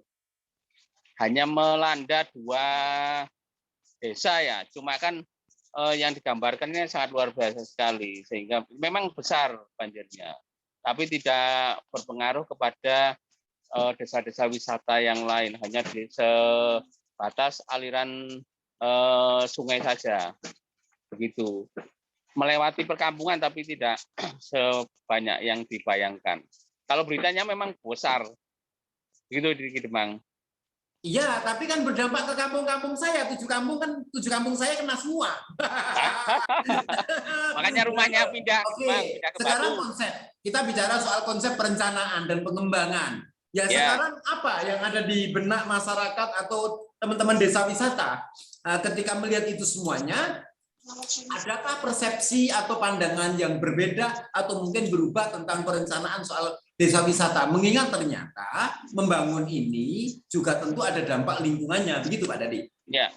Ya makanya teman-teman kami beri pemahaman melalui forum desa wisata ini bahwa konsep desa wisata yang berbasis alam inilah yang harus kita jaga. Artinya bolehlah membangun sebuah tempat wisata atau destinasi wisata, tapi tetap menjaga tentang alamnya. Jadi pemeliharaan, kemudian jangka panjangnya itu harus seperti apa. Ini yang kita beri pemahaman terus ke teman-teman wisata. Seperti sekarang ini, Kidemang. Saya ini sekarang berada di Bumi Tani. Jadi Bumi Tani Sawarojo ini adalah konsepnya konsep pertanian. Jadi wisatawan itu bisa memetik langsung, memilih sayuran yang ada. Nah, ini memilih sayuran yang ada kemudian dimasak langsung. Ini ada di Bumi Sawarojo, Bumi Tani, tepatnya di belakang blok office. Nah, konsepnya seperti ini, Kidemang. Jadi mereka terdapat kios-kios, stand kios ini yang bisa melayani sesuai dengan wisatawan yang dipilih. Jadi konsep alam ini yang tetap harus kita jaga, Kidemang. Baik, luar biasa. Itu bibit ataukah memang sudah siap dipanen? Itu sudah, ya ada yang bibit, yang masih kecil-kecil ada. Kemudian yang sudah besar yang siap dikonsumsi juga ada. Baik, kalau bibit saya mau pulaan bibit ke situ. Saya mau tanam-tanam juga ini. Baik, terima kasih Mbak Dadi. Jadi adalah konsepnya mempertahankan ini semuanya ya. Luar biasa ini ya. Oke. Mbak Dia, gimana Mbak Dia? Ini di Bumi Rojo ini ada konsep yang kemudian luar biasa. Mbak Yanti, silakan. Assalamualaikum, Mas Dadi. Sebenarnya saya dulu tetangganya Mas Dadi. Ya, Mbak. Gimana sekarang? Iya, alhamdulillah sehat. Iya. Jadi kalau saya mencermati perkembangan desa wisata itu sangat mengapresiasi sekali ya perkembangan desa wisata di Kota Batu. Sebenarnya membangun suatu kalau kita nyebutnya lingkungan binaan gitu ya. Dengan membangun tuh kita kalau kita memperkecil apa yang kita ambil istilahnya gitu atau mengganti apa yang kita ambil akhirnya ketika menggunakan sebagian wilayah lahan hijau misalnya berarti kita bisa mengganti di sisi mananya yang kita perbanyak lahan hijau akhirnya kan tetap ada keseimbangan lingkungan itu meskipun kita melakukan membangun sebuah kawasan gitu jadi intinya kita tetap menjaga keseimbangan dan kearifan lokal itu untuk setiap membangun destinasi wisata begitu. Jadi seperti itulah kalau membangun kadang apa yang kita konsepkan idealnya seperti apa itu kan dalam prosesnya akan sangat banyak sekali menemukan masalah kepentingan dan lain-lain itu yang sangat membutuhkan kekompakan dan persamaan visi, misi, dan persepsi dalam satu hal membangun desa wisata. Mungkin seperti itu aja yang bisa saya sampaikan. Ngaten. Oke, Mbak Yanti, terima kasih ya. Ini nampaknya mempertemukan Mbak Yanti sebagai salah satu perencana desa wisata yang ada di Batu dengan Ketua Forum Desa Wisata Batu, Pak Dadi, luar biasa. Jadi nanti bisa ketemu darat untuk bisa saling sharing, untuk bisa saling berbagi pengalaman, informasi, atau mungkin berbagi ilmu. Atau mungkin tidak ada salahnya jika kemudian diproyekkan sama Mbak Yanti. Terima kasih. Baik, kembali ke Bu Novita dan Pak Adiasto bahwa betapa banyak ya, sangat beragam ya tadi para komentator atau yang bertanya atau bahkan memberikan banyak tambahan-tambahan tentang bagaimana konsep pengembangan desa wisata. Memang lagi-lagi kembali kepada potensinya. Kira-kira begitu Bu Novi. Bagaimana Bu Nevi? Mungkin tanggapannya. Ya, di Demang. Gini mungkin Pak Dadi sama Bu Dian salam kenal karena kampus saya baru di Batu. Oh ya, di Batu. Nanti bisa di Hotel Victory Bu. Lah. Nanti di hotel. Mungkin bisa sharing nanti ketemuan. Siap. Okay. Kemudian kalau di Pak Dadi saya sudah ke sana Pak kemarin diajak Pak Gondo untuk wisata kuliner di sana. Baru keliling-keliling Batu sebenarnya karena masih baru kurang lebih 6 bulan kampus kami di sana. Jadi masih belum familiar dengan Batu. Oke, mungkin tadi banyak sekali ya Pak Pak Isa mengenai banyak sekali yang masukan-masukan mengenai desa wisata, permasalahan-permasalahannya di desa ya, pasti memiliki permasalahan-permasalahan yang berbeda. Nah, itu juga harus memiliki pasti solusinya juga berbeda-beda gitu ya. Jadi terutama SDM itu tadi ya, atraksinya apakah boleh ditambahi atraksi baru, apakah potensi desa itu gitu kan ya. Jadi tergantung dari kasus per kasus desa tersebut. Jadi boleh ditambahi atraksi baru tapi tidak menghilangkan konsep dari desa wisata itu sendiri ya.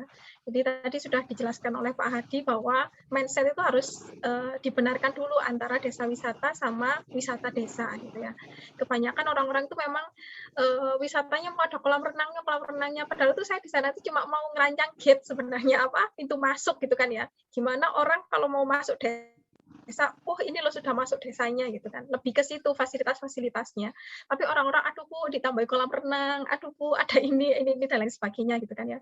Akhirnya kan merubah konsep desa wisata menjadi wisata desa. Sebenarnya boleh ada atraksi baru, tapi jangan merubah konsep desa wisata itu. Kemudian juga segmentasi pasar itu penting, siapa pasar yang dituju, ya kan. 1 orang tapi dia 1 juta, daripada ngurus 100 orang tapi 1000-an gitu kan ya. Nah, kan 100.000 ngurusnya ribet, ya kan. Cuma apa, 100 orang, tapi 1 juta, 1 orang, ngurusnya enak kan cuma 1 orang gitu kan ya. Jadi, enggak, itu tuh yang disebut niche tourism. Jadi memang wisata minat khusus, itu memang cocok untuk desa-desa wisata. Gitu. Jadi, nah, beberapa mindset itu yang harus mungkin kita ajarkan ke masyarakat dan lain sebagainya. Mungkin sedikit promosi Demang ya untuk meningkatkan SDM-nya, SDM warga sekitar gitu kan ya. Jadi monggo Bapak Ibu kalau mungkin ada saudara-saudara dan lain sebagainya yang minat ke pariwisata bisa bergabung dengan kampus kami. Nanti khusus untuk yang ikut di sini akan saya berikan beasiswa Bapak Ibu. Jadi free SPP. Bisa menghubungi Khusus ini ya, Ki. langsung nanti saya sampaikan sama Bu Novita bahwa ini adalah hasil dari Zoom meeting atau Zoom ini Kafein, bahwa kemudian ada beasiswa dari acara ini untuk ke Bu Novita. Begitu Bu ya? Iya. Khusus ini ya Pak lo ya, jangan banyak-banyak nanti pusing saya. Iya, siap. Akademi Pariwisata dan Perhotelan Danisa Kota Batu. Sip. Ya, oke. Ya, itu mungkin ya, Pak. Oke, Pak Adiasto, bagaimana Pak Adiasto? Silakan. Pak Adi. Pak Adi. Ya. Oke, gimana? Ayo, tanggapannya. Saya ingin menanggapi dari beberapa yang tadi nggih. Ada Mbak Liha, ada Pak Adnan, tentang permasalahan yang muncul setelah warna-warninya Pak. Yang disampaikan Mbak Novi tadi, perencanaan di awal itu. Jadi perencanaan itu termasuk juga meskipun belum ada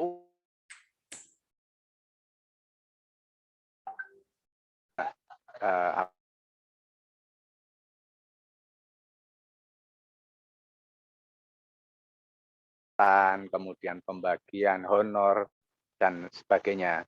Ini untuk menghindari konflik-konflik yang akan muncul di kemudian hari.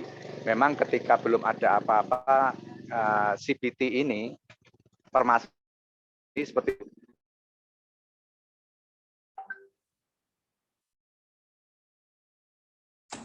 Oke, sinyal Pak Adiasto nampaknya agak sedikit bermasalah ya. Ini ya nggak apa-apa.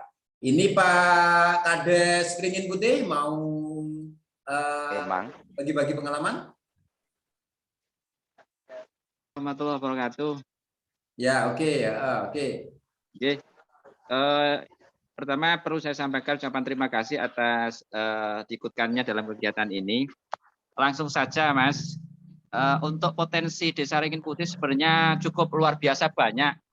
Cuma tadi yang disampaikan Mas Ali Saifuddin mewakili satu bagian dari kegiatan penelitian dada. Tapi yang pasti di Ringin Putih ada 5 potensi sebenarnya yang cukup luar biasa yang ini membutuhkan pengembangan ke depannya.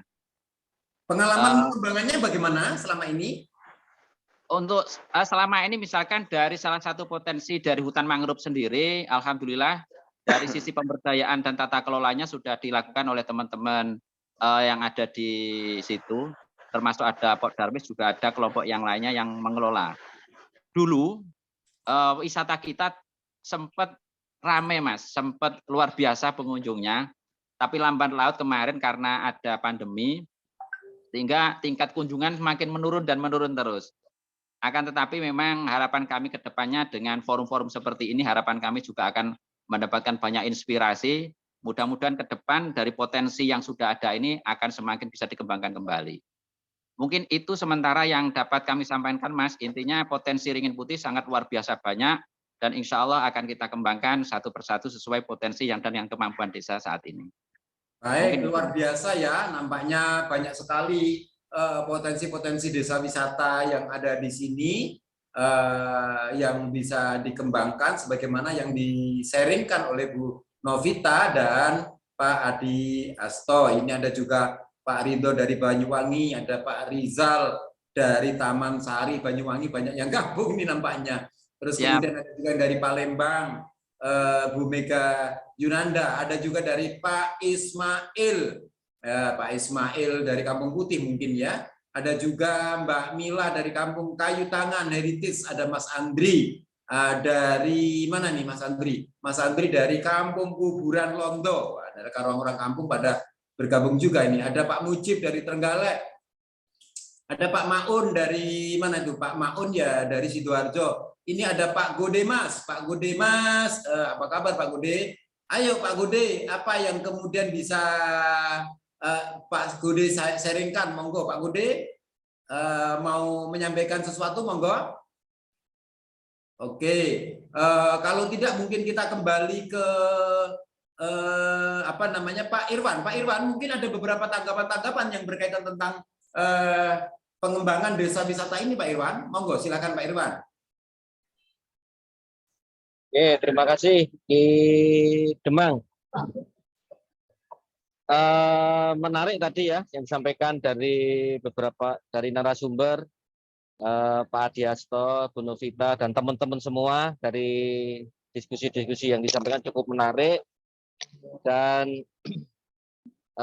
barangkali kalau saya mungkin boleh memberikan saran atau ini terkait dengan keselamatan. Jadi saya selalu menekankan pada aspek keselamatan karena hakikatnya wisata itu adalah untuk mencari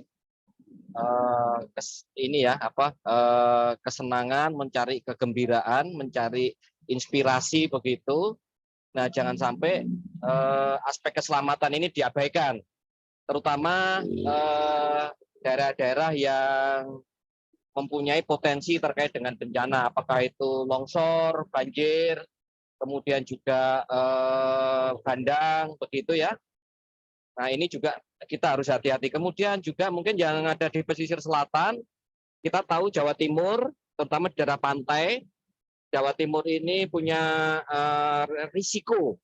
Jadi saya katakan risiko ya, artinya risiko itu sebuah potensi terkait dengan kebencanaan seperti tsunami, gempa bumi dan sebagainya. Nah, kita harus benar-benar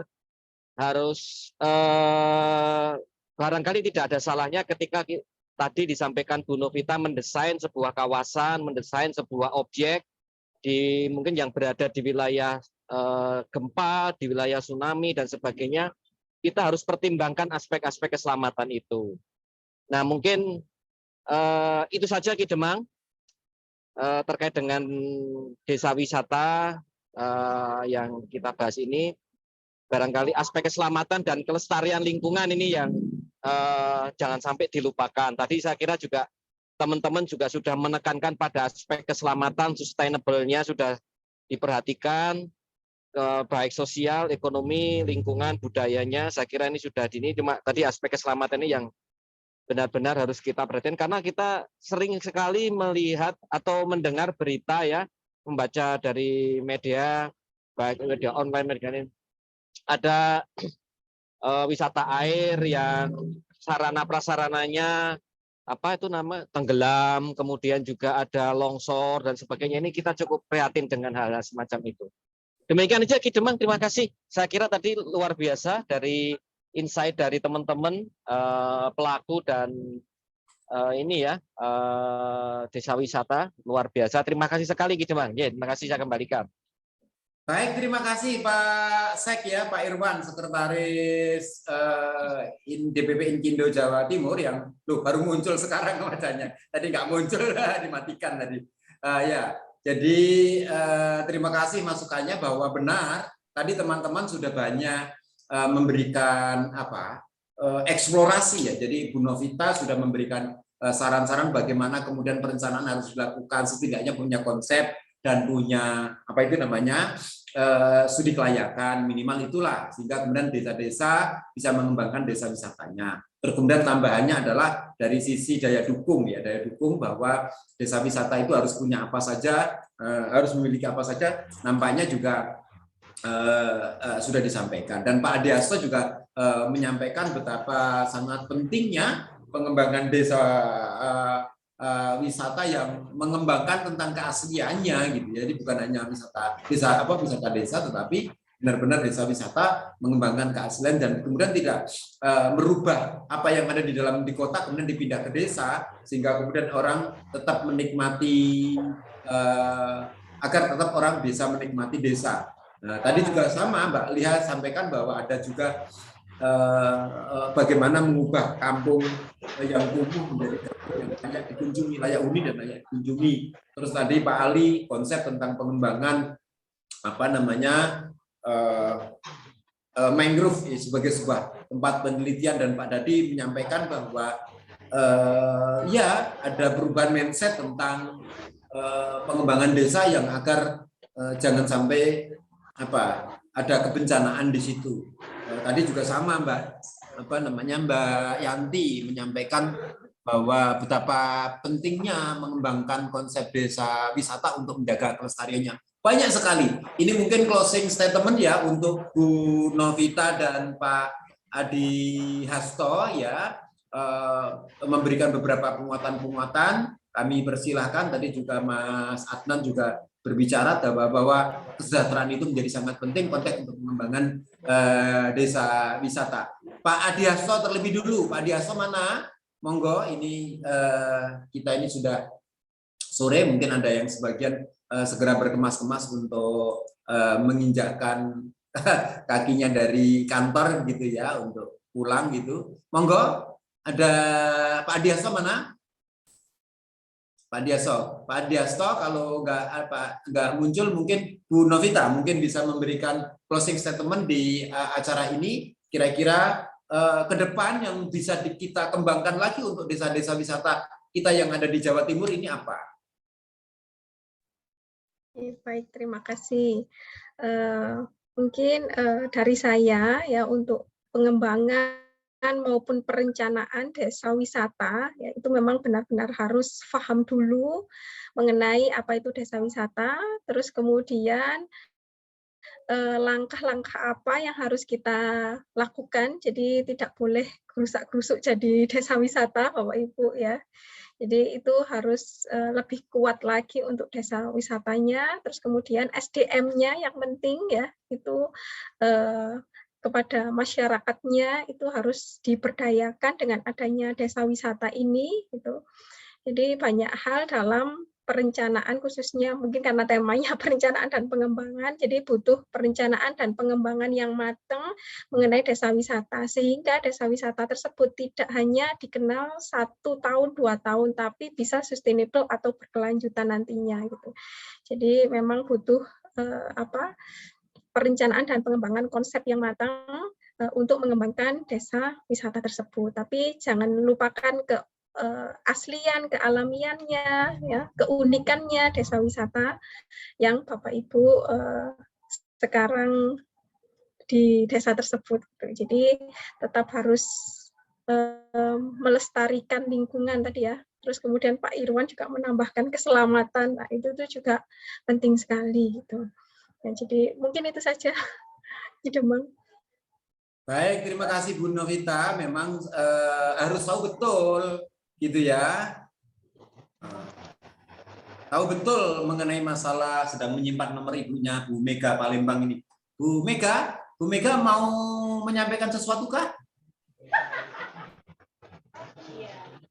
Oh, kalau enggak ada, oke. Mungkin Pak Adiasto, silakan Pak Adiasto. Baik, bisa suaranya didengar ya? Oke, ini mungkin Pak Adiasto pindah posisi di kafe. Iya, karena di luar hujan ini.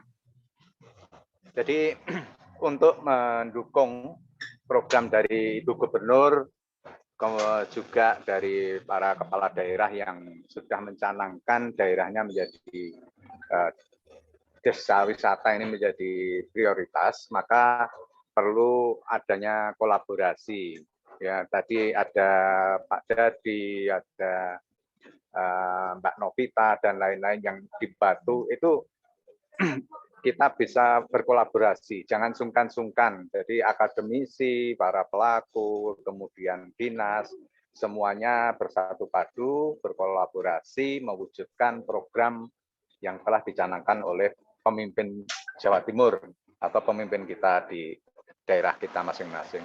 Begitu kira-kira di Demang, mudah-mudahan desa wisata bisa menjadi solusi bagi semuanya, bagi dampak lingkungan, juga konservasi lingkungan, konservasi budaya, kemudian peningkatan SDM masyarakat, dan lain sebagainya. Dampak pariwisata memang sangat luar biasa. Itu harapan kami, semoga dengan mengembangkan Jawa Timur dengan prioritasnya pariwisata bisa mengangkat ke semua lini. Makatan, terima kasih Ki Demang atas waktu yang diberikan kepada kami. Baik, terima kasih Pak Adiasto. Jadi apa yang disampaikan oleh Pak Adiasto adalah kembali pada konsep tentang Dewi Cemara. Bagaimana membangun desa wisata kita adalah desa yang cerdas, mandiri, dan sejahtera. Itu kuncinya. Apa saja? Ya tentu ada banyak tahapan-tahapan yang dilakukan. Yang penting solid, speed, dan apa tadi kemarin Bu? Smart. Ya, solid, speed, dan smart. 3S. Rumusnya seperti itu. Baik, Bu Novita juga terima kasih.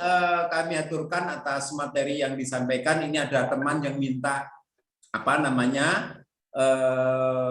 minta PPT-nya Bu Novita ya. Mungkin monggo nanti di share.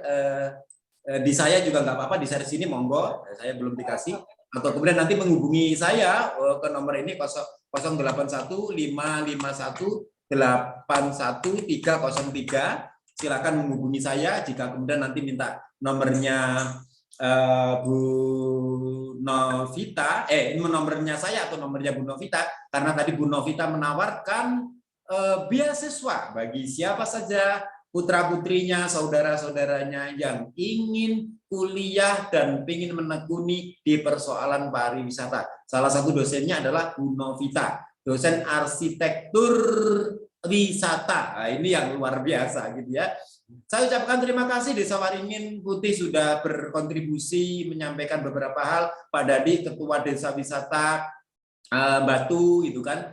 Bu Mbak Yanti juga rencana Desa Wisata Batu sudah berbagi informasi, berbagi pengalaman. Saya ucapkan juga Pak Adnan ya, yang tadi dari Kampung 3D menyampaikan bahwa jangan lupa kesejahteraannya. Nah ini Pak Gede Praja baru kelihatan wajahnya tadi tidak muncul, ini baru muncul. Tadi tidak tahu dari mana saja tadi itu ya Pak Gede Praja ya.